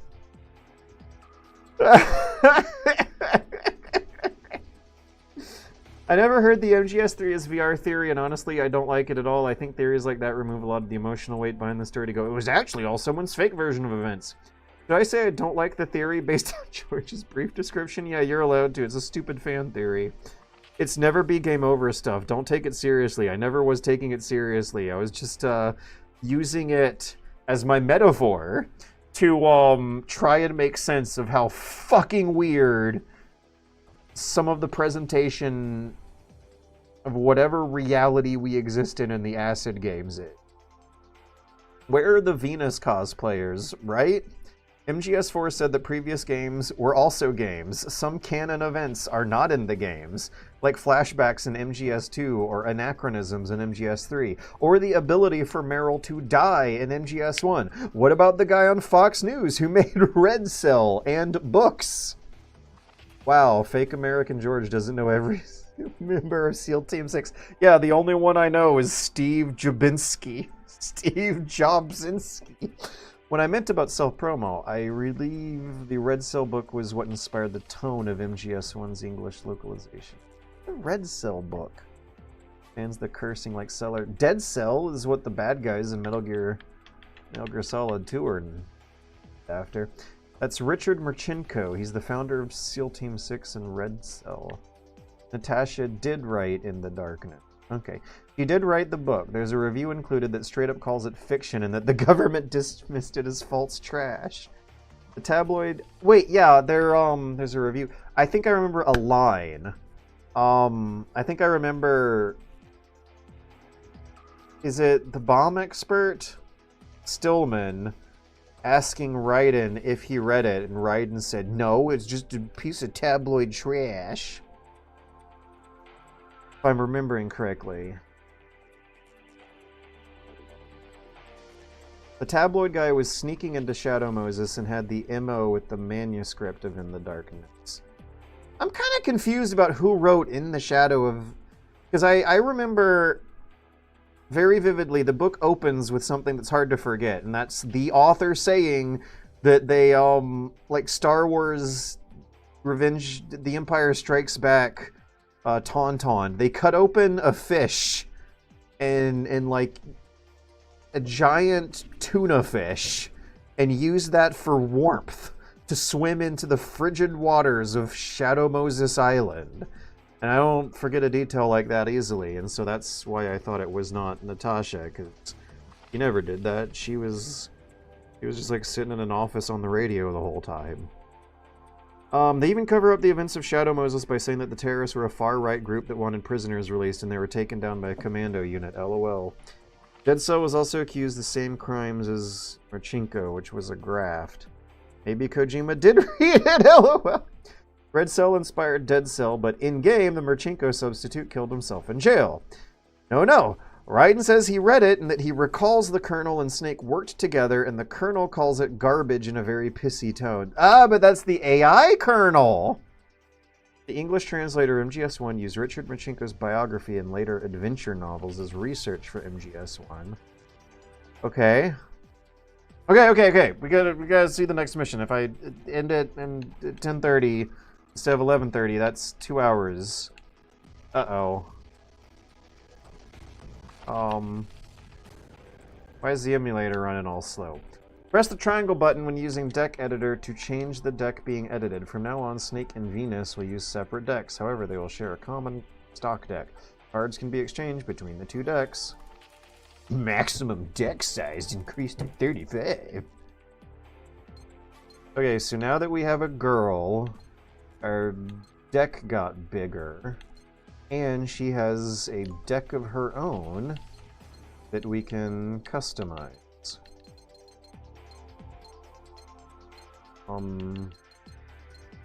Library category cost. Okay.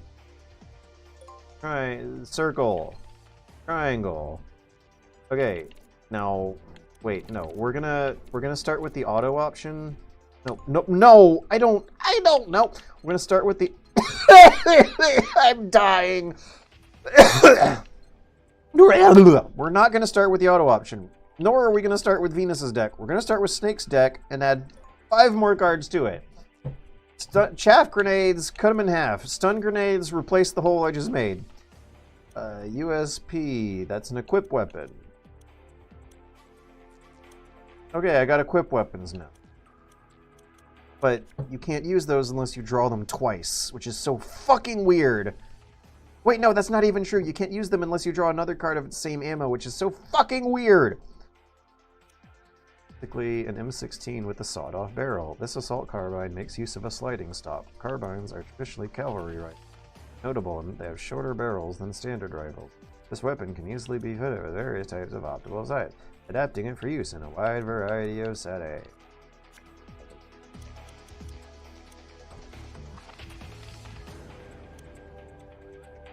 Okay, so the equip weapons, as big of a pain in the ass as they are, and how you have to like draw them twice, which means you have to add more of them to your deck than the other weapons, they do have a lot of good advantages with how you can combine them with the like character cards. Let's have the big fancy sci-fi gun. Let's bring back Gillian Seed. Where'd Gillian Seed? Here. Plus 100. Shooting costs 10. Fires after. Okay, no, let's not use Gillian Seed. There was another one. It wasn't the scope.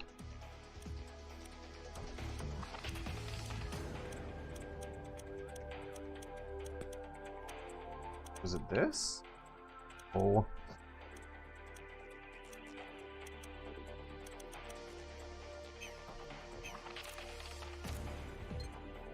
Now I'm confused about controls. That changes will not be saved. Okay, yes, that is okay. Okay, now for Snake, we want to split up the chaff and the stun. 9mm. Maybe I should draw 2 cards that have the same kind of ammo, so I won't be so pigeonholed to one. Wait, no. I have 0. I have 0! Oh, I hate this.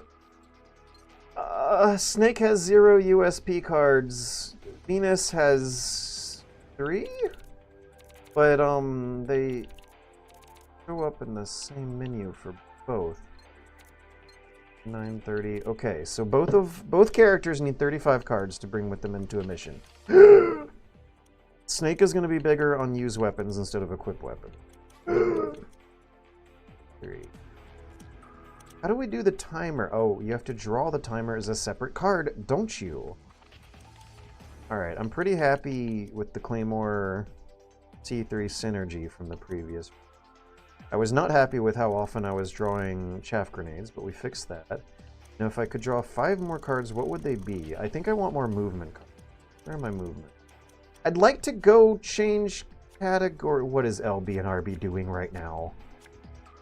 I would like to categorize them so that I can have all my movement cards in one space, please. I'm so afraid of pushing buttons.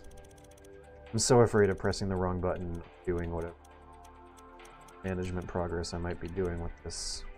Okay, there's a movement card. Movement card. Soldier. Soldier. Looking. True Soldier. Okay. They have a little man.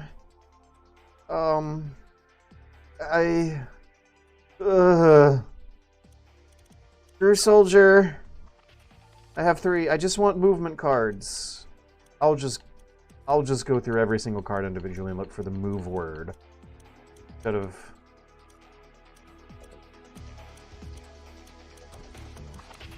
things are not sorted the way. Aha! Okay, here are my other movements. 0 out of 3. Are these all Venus's cards I'm looking at? Yes. Okay, well, false alarm.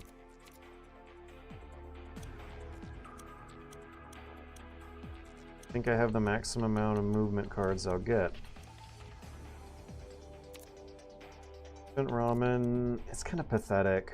Not as useful as the others. Jam, Blitz, Frontline. Okay, what about like armor? Or evasion? I need 4 more cards and a couple of those might be useful. Choke. Oh yeah, let's do a choke. Let's do an armor.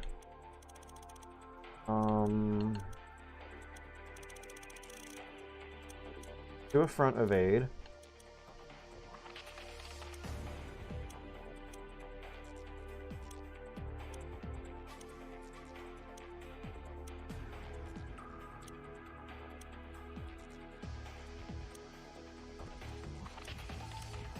Let's do a flamethrower. The flamethrower has been pretty useful in previous sessions. Alright, now Venus, what do you got? Can I sort by what he currently has equipped in her deck? There's going to be 30 of them. 3 USPs, 3 Makarovs, 3 M4s, 2 grenades, 1 equipment upgrade. Now, this is something I never really figured out from the first game either. Equipment upgrade, level 1 to level 2. Okay, and yeah, equipment's a little misleading too. That only refers to front evasion and body armor, stuff like that. So I guess that increases the chance of getting a favorable dice roll. Soft-coded math numbers. It increases your soft-coded math numbers for those things. Spin kick. That's a very useful move from the first game.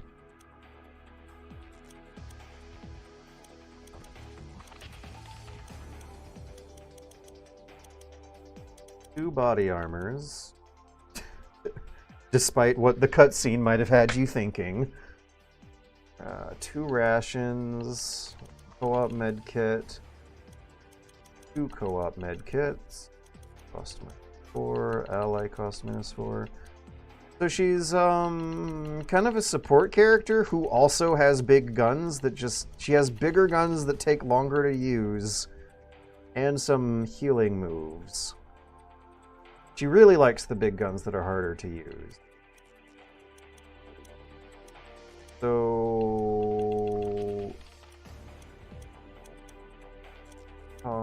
where are the cards that you add on to equip weapons? That's what I want to give her. Play around with those. Pick up. Hit. Far away. I don't think she'll be very far away. I don't think either of them are very often find themselves playing like a Aha! Anti-armor bonus. Attaches to weapon.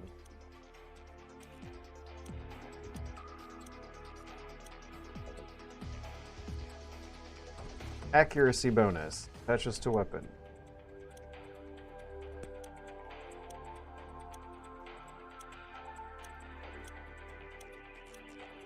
I am going through these one at a time until I see something that attaches to weapon. Accuracy debuff. Time efficiency buff. Attaches to weapon. Accuracy down, time up. Now this is utterly useless. Even the weapons that she has. Area, single attack, attaches to weapon. I am interpreting this as like splash damage weapon thing, but I don't know, maybe it actually is referring to a simulated accuracy cone of an automatic bullet firing weapon. You're spraying in a general area. Does this mean you're actually concentrating your fire on one bad guy? Is that what that means? I would love it to clarify! Fuck! We're gonna ignore that one.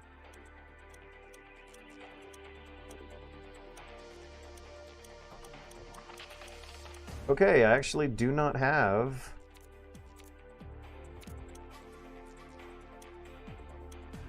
that many cards that modify your equipment weapons. I actually think I might want to use her last card that she needs on one of her existing weapons to increase the chances of me always having some kind of equip weapon in one of her inventory slots. Because when you're playing with equipped weapons, you need at least 2 cards. Do anything. I gotta get lucky with your draws to be able to do anything.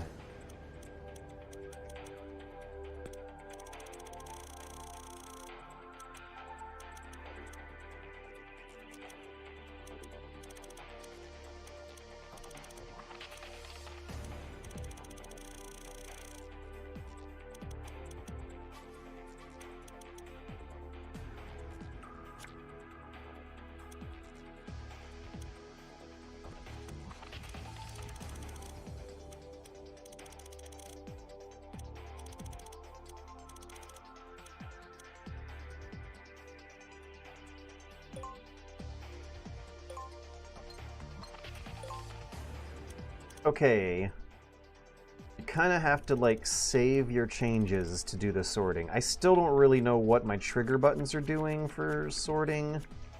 Is it organizing them by color code? Is that actually what's going on? Alright, well, you press the back button and then the left or right buttons to organize by category and other factors. So if I want to look at all the weapons... 45, 556, 56.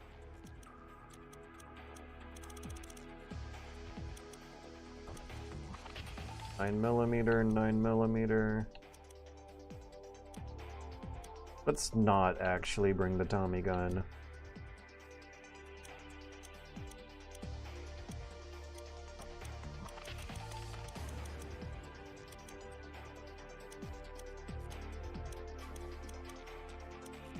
Let me look at the description. Does this mention anything about it attacking in an area? I really don't think so. That RIA is reaction, not area. I'm not gonna pick that effect single enemy card, but I'm trying to understand it. Front evade, yeah, that's always useful. Deck changes will be saved. Okay, yes. Alright. Now, let's make a regular save and a save state, and then save halfway through the next mission. Pick it back up a week from now if I want to keep this going. This doesn't have to be as bad as I'm making it. I'm going to go to the bathroom again. Research block, security session. Are we backtracking or something? Maybe if I wasn't narrating as much, it would make more sense to me and I'd be able to learn the rules faster. How come I've been playing these Metal Gear Acid games for weeks and weeks and months, and there's still basic things I don't get? Am I just an idiot? I'm gonna pee. Let's think about that while I'm in there.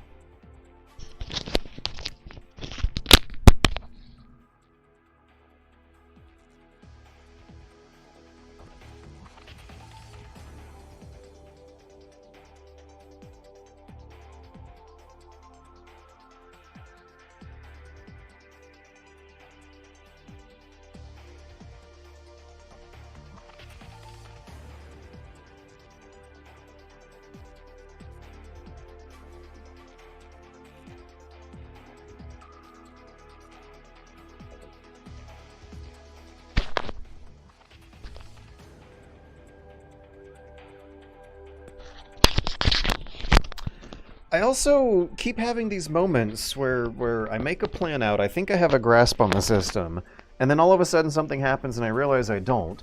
But I can recover from those mistakes okay. So maybe like one also just has to assume by the universal logic of game design that a certain degree of ingenuity and improvisation is to be expected and that not everything's going to go according to your plan. But the thing is that, like, the things that go wrong, the accidents I'm making, don't feel like my opponent in the game is using a clever strategy on me. It just feels like I'm not understanding something basic about the interface or rules. And so I make a mistake.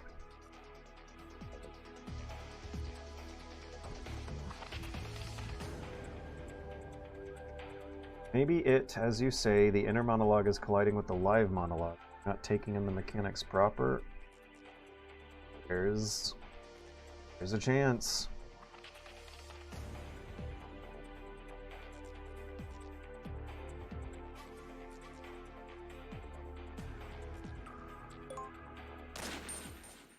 Ba-dum-bum-bum. Oh, good. Game just got more complicated. You know, as frustrated as I am not figuring this game out, I am happy though that at the very, very bottom of a box of Lance brand snack-flavored crackers, food-flavored product, it was supposed to be a variety pack of all peanut butter crackers. I finally got one cream cheese cracker pack at the bottom. It said variety on the cover, but it's all peanut butter. But they put one cream cheese cracker pack, call it variety. There might be 12 packets of snack crackers in there. 11 of them are peanut butter. One of them is cream cheese. And they call it variety. Imagine if you were eating Neapolitan ice cream. Napoleonic ice cream. Napolitan ice cream. And instead of being a evenly divided rectangle between chocolate, vanilla, and strawberry, it's vanilla, strawberry.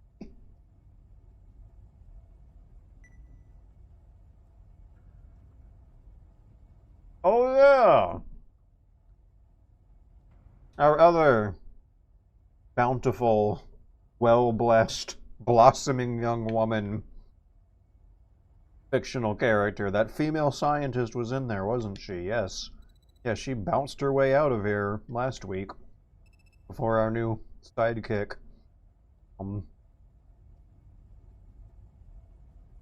gyrated onto the scene.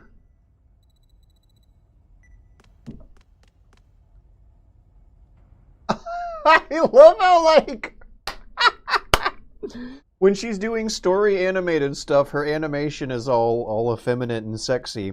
But when she ran forward 2 squares, it was a game animation where she had, like, some hunchback gremlin motions going on. like she looked like Wario Party. She looked like Wario in Mario Party moving down to a next square, like her arms hugging the air on her way. And then the story began, and all of a sudden those arms went crossed, and her back just straightened right up, and she's no longer a little Wario gremlin. Hey, what are you doing? I had Venus running through a structural analysis of that area. Following her will Why did she need to jump just then? He's right. Leave this to me. Oh, I remember sneaking through here. Takayama. Right! They even gave her a sexy Japanese name. Alright, Professor Takayama is gonna teach us a very fun lesson if we can just find where she's hiding in here. A very fun lesson about anatomy and physics. Body armor. Where are we going? What's the objective? I missed. Did they give us a direction?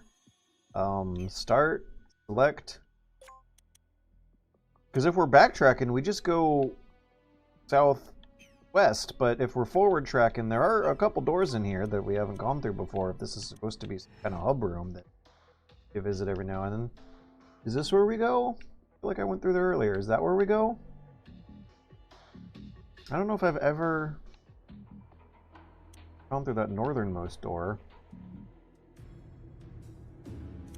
I'm just gonna try doors. I'm just gonna tranquilize this guy, and then we'll try doors. It's not safe to try doors right now. Tranquilize him. Oop, ba-doop. Bing. 60%.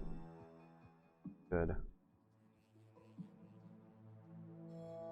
Do I tranquilize him or do I hide? Bump, bump, bump, bump, bump. Bada bump, bump, bump. So earlier I said that you never want to roll a 60% dice chance in these games. Thing is, you do want to roll a 60% dice chance after a failure. This means that I don't want to roll a 60% dice chance again. I have had my win. I am due for a failure next.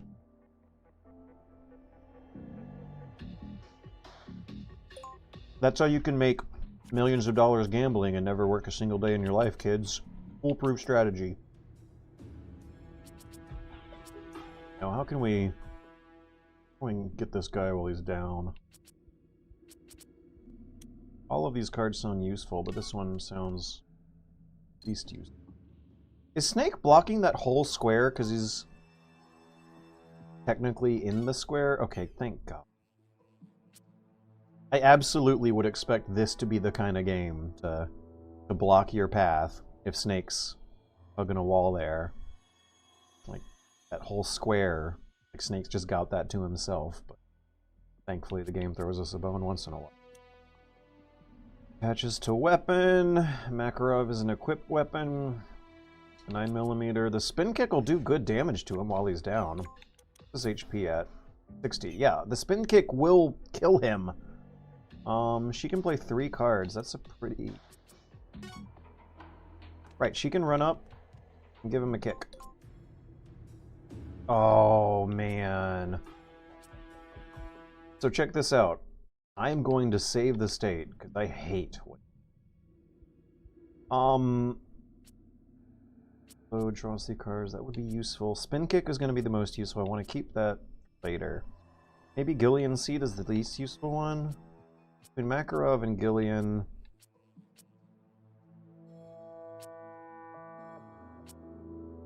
Do Gillian. Okay, now, if I press the CQC button, will it ruin my whole entire plans? Does that count as a card draw? Why does her counter say 1 out of 3? Shouldn't she still be able to draw another card after playing Gillian? Oh. Oh. Oh, God. She played one card to move a few squares past Snake.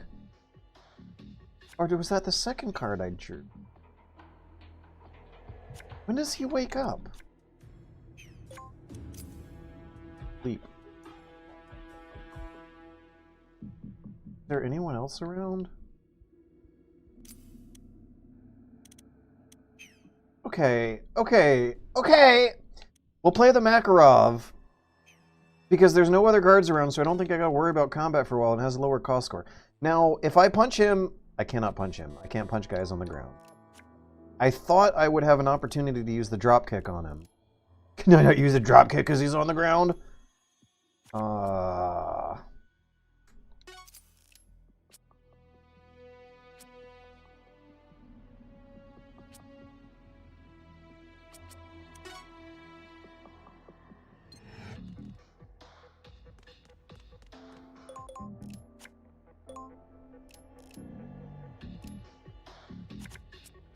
Dropkick. I cannot use the dropkick because he's on. Well, this is... Can't use that equip because you need 2. 5, 6.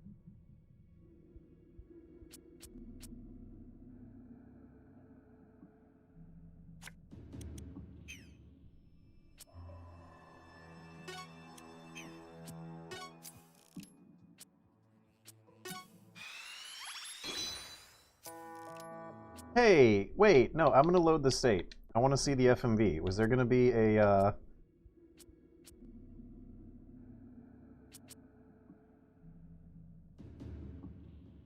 Snatcher FMV?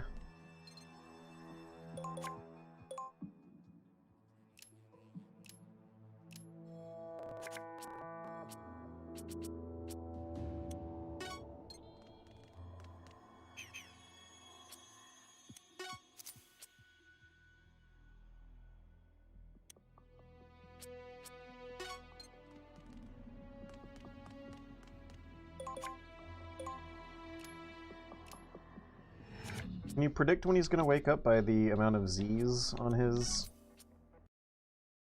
model? Alright, let me watch this again.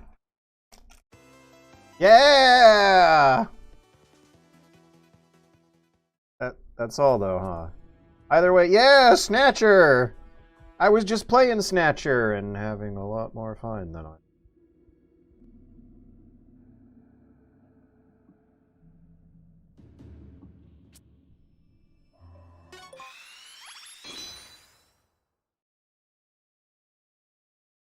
Crash!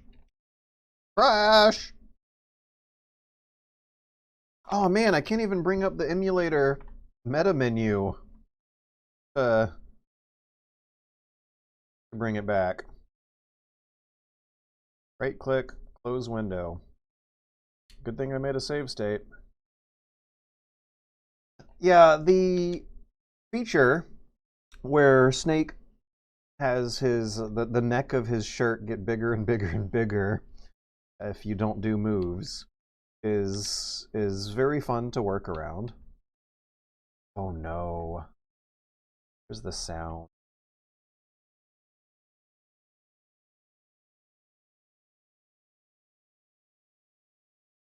Why is it not making sound?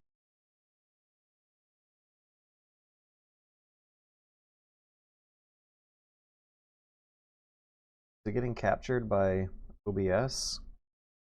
No, it's not doing that either. Okay, well let me close and restart. Again.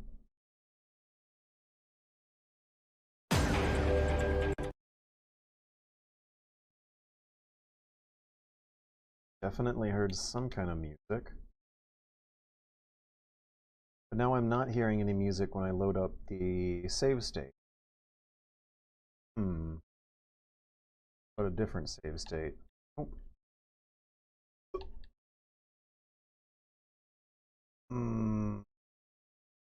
Not good.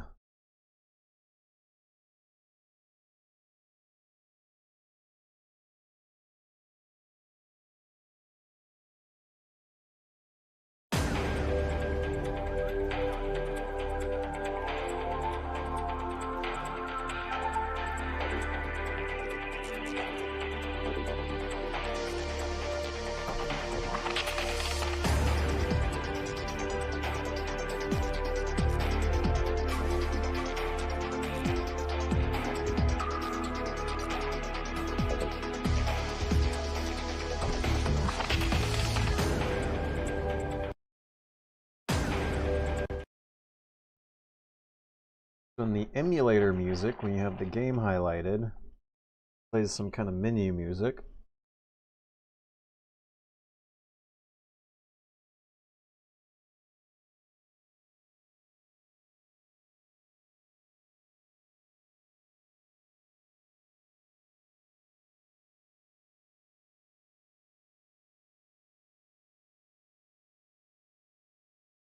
Now that the game's loaded, I'm not hearing any music. There's some kind of setting in here that got fudged up. Sound. Game volume set to mute? Is that my problem here?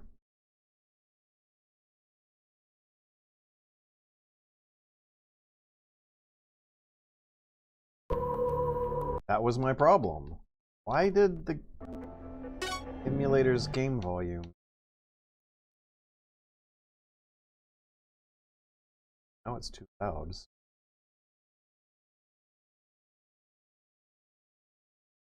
Said 70. That ought to be good. No! Controllers. Okay. Okay.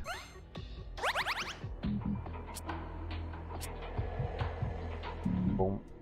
Boom, boom. Boom. Boom, boom. Yay!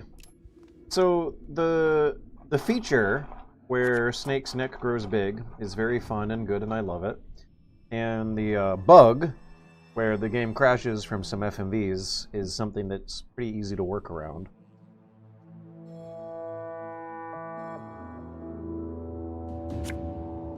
So I'll take the good and work around the bad. What I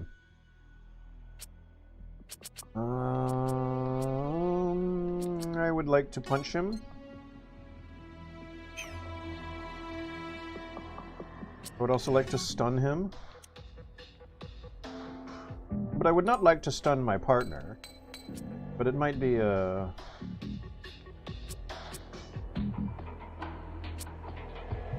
necessary cost.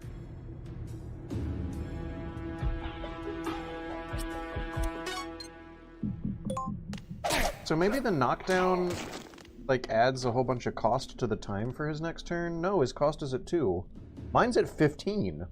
But what we just saw really has me feeling like between the two of us, the guard's the one who should be stumbling around disoriented, taking a minute to make his move.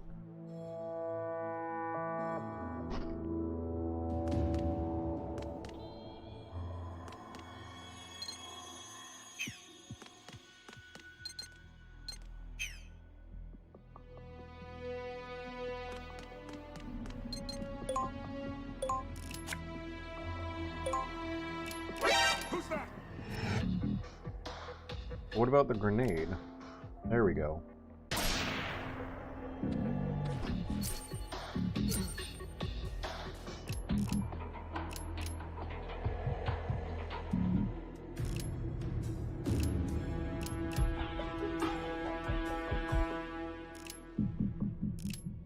I don't think the alert phase got called in.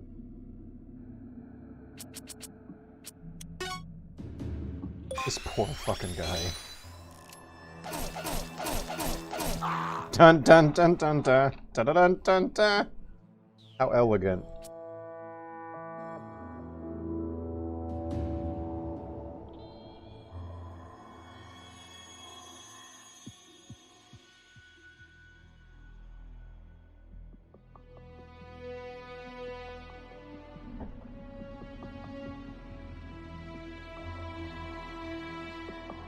So where do we go? What do we do? Oh wait, maybe the alert phase was real and a guy is coming for us.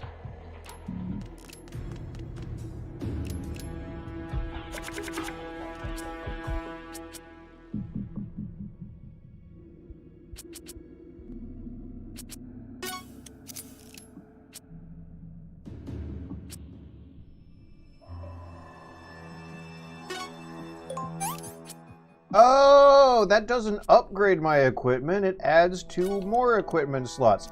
So I can have 2 vests of body armor on. Despite what the cutscene might make it look like.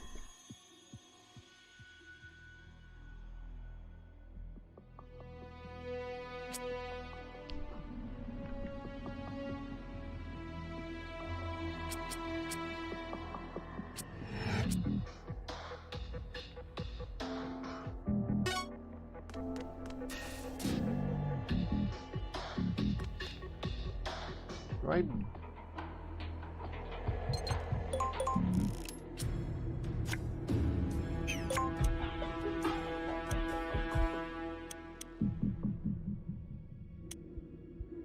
Ah, we have a goal now, finally. Okay, so this room is our goal.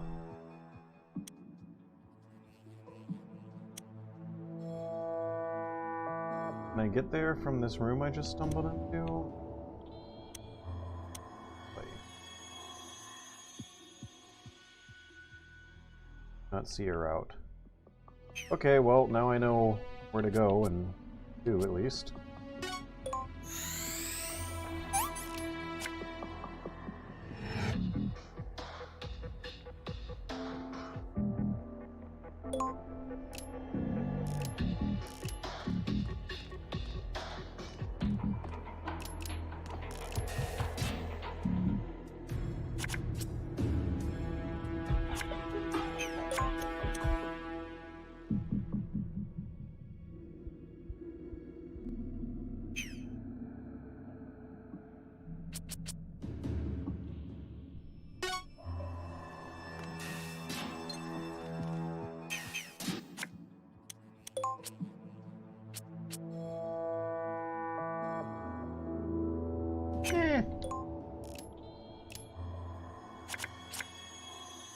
The most important thing I need to do for now is wait for this guy to make his rounds.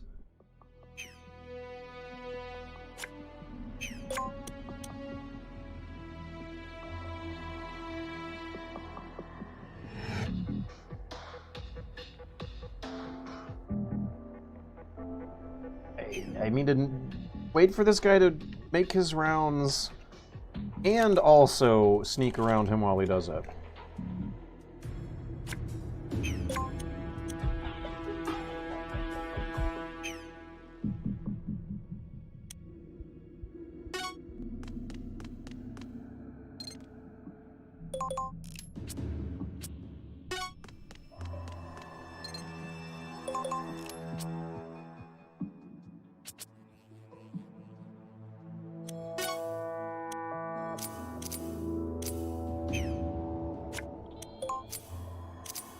Didn't I have this M4 equipped with something special? This says M4, but I don't want to equip the hip shot. I want to use this for movement.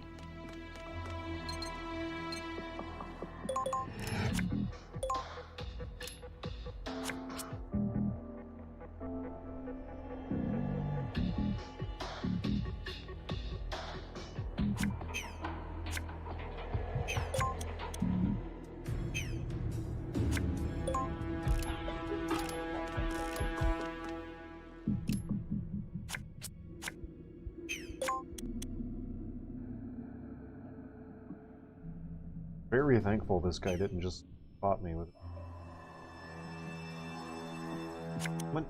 health points. 150. Wow.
trying to play it as safe as possible.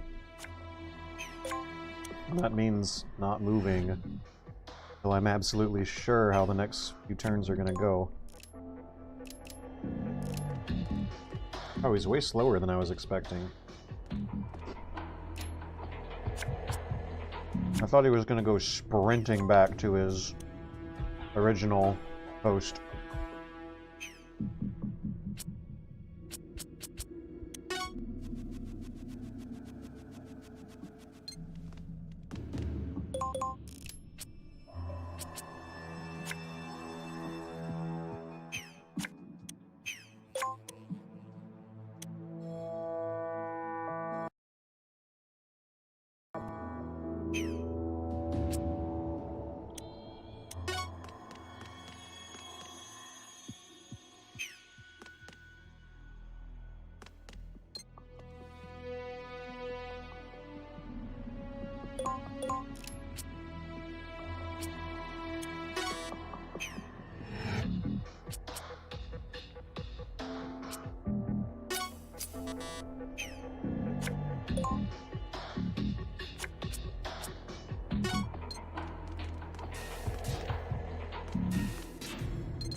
I actually feel sneaky and clever for once. Maybe it's because I have a buddy in the system.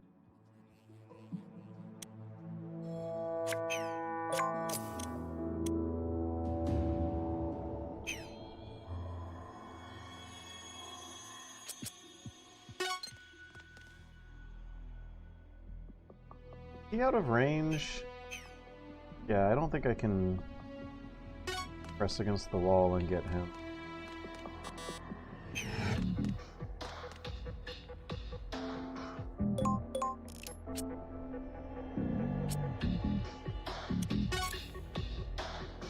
I half expect this thing to have a silencer on it. I feel like I've used it a few times and been surprised to hear silenced gunshots instead of normal with the...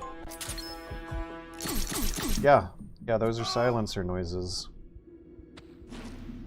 I didn't even have to pincer him in between the two of us like I thought I might.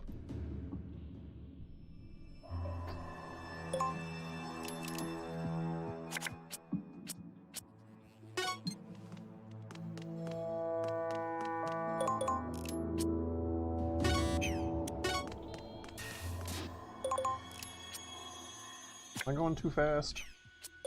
Are there dangers and bad guys in this room I need to scan ahead for?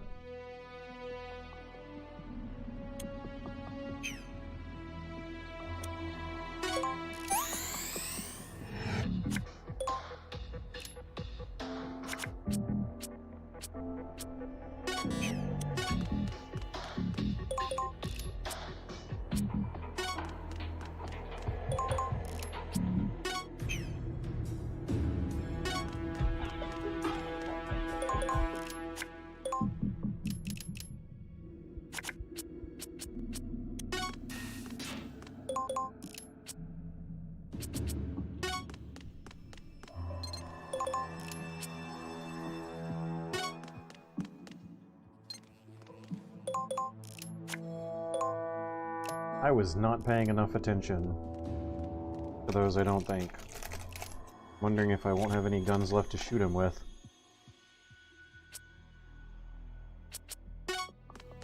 Snake will, but Venus might not.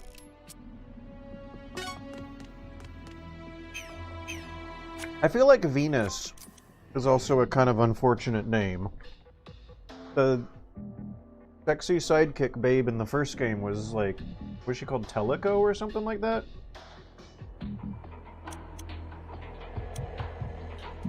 For Metal Gear games that seem to have a bit more of a woman's touch to things like character designs and stuff, it seems like they really dropped the ball when giving her her name.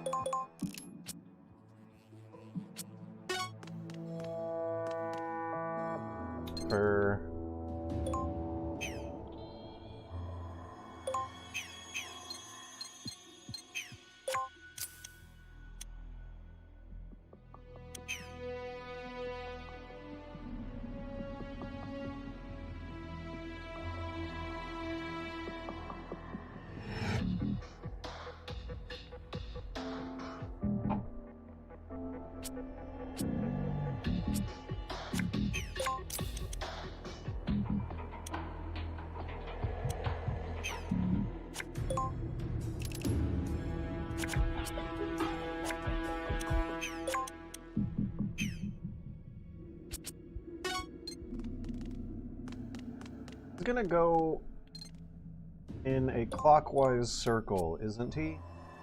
I sure hope he does.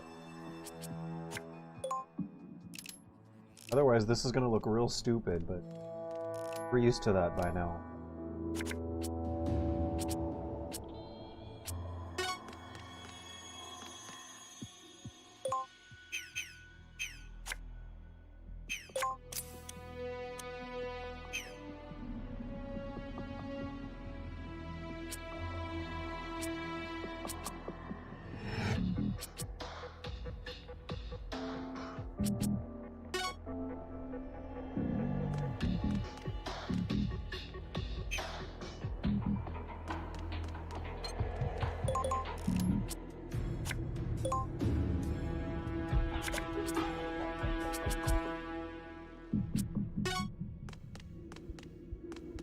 I'm really betting on this guy going in a in a clockwise circle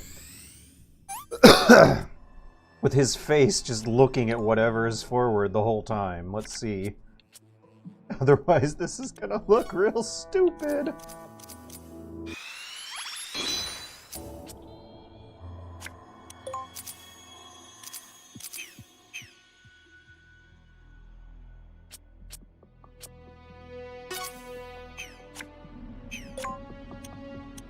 Life.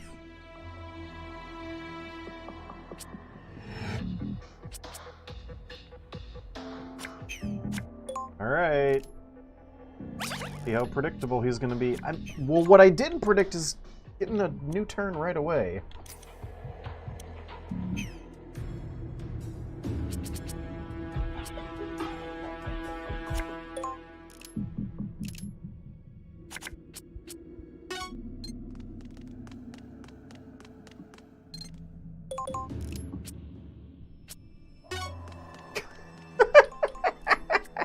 We're queuing up.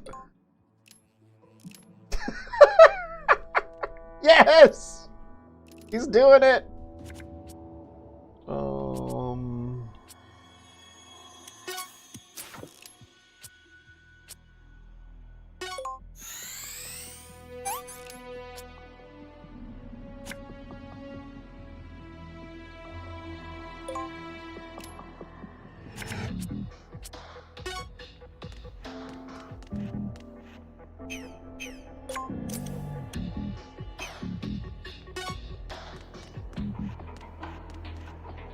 Wait, what's this? What's this? Yeah, C4 now.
Is this going to be the first chunk of game where I actually sneak around bad guys?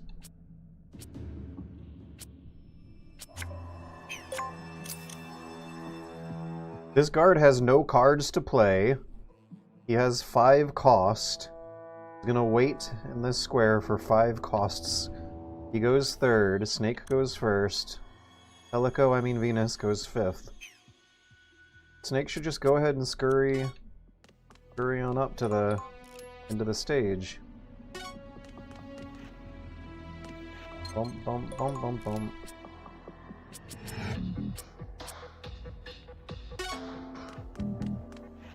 Dun, dun, dun. And I should just save the state here and leave it. Leave it. This is the end of the stream. Let's make 2 save states, just to be sure I don't screw this up next week. So now that I have a partner, the game is starting to make sense. With 2 players in my control, it is immediately more intuitive understanding how the numbers next to the flag and the clocks correlate to who's going to go win. This is something that they should have started you out with. And I also feel like both games, and I feel like this is something that was a problem with Japanese gaming around the mid 2000s, late 90s to mid 2000s in general, is that the RPG systems, they had a lot of like stat modifiers. If you ever play Final Fantasy VII, you'll notice that you rack up a lot of stat modifier spells. A lot of these cards are really situational. They're for like modifying stats under certain conditions. And there's bloat. There's a really bad sense of bloat to a lot of this experience. Like everything is more complicated than it needs to be. This was a problem associated with Japanese games for about 15 years or so that Metal Gear itself is kind of even famous for, but Metal Gear's fun and good. Yeah, it's the menus are really complicated. The game's rules are very, very complicated. The visual design, the costumes are so much more elaborate and complicated, and doesn't really need to be. I can visualize a turn-basedification of Metal Gear rules that at no point should have you sacrificing body armor to walk four floor tiles of space. Yeah, that might be a very simple and elegant way of explaining the grit here, what's grinding my gears here, sludge in my machinery. That this game is really breaking a lot of conventions or qualities that I look for when it comes to elegance, simplicity. Bloated is variety. Oh man, we shitting on acid games? Can I join in?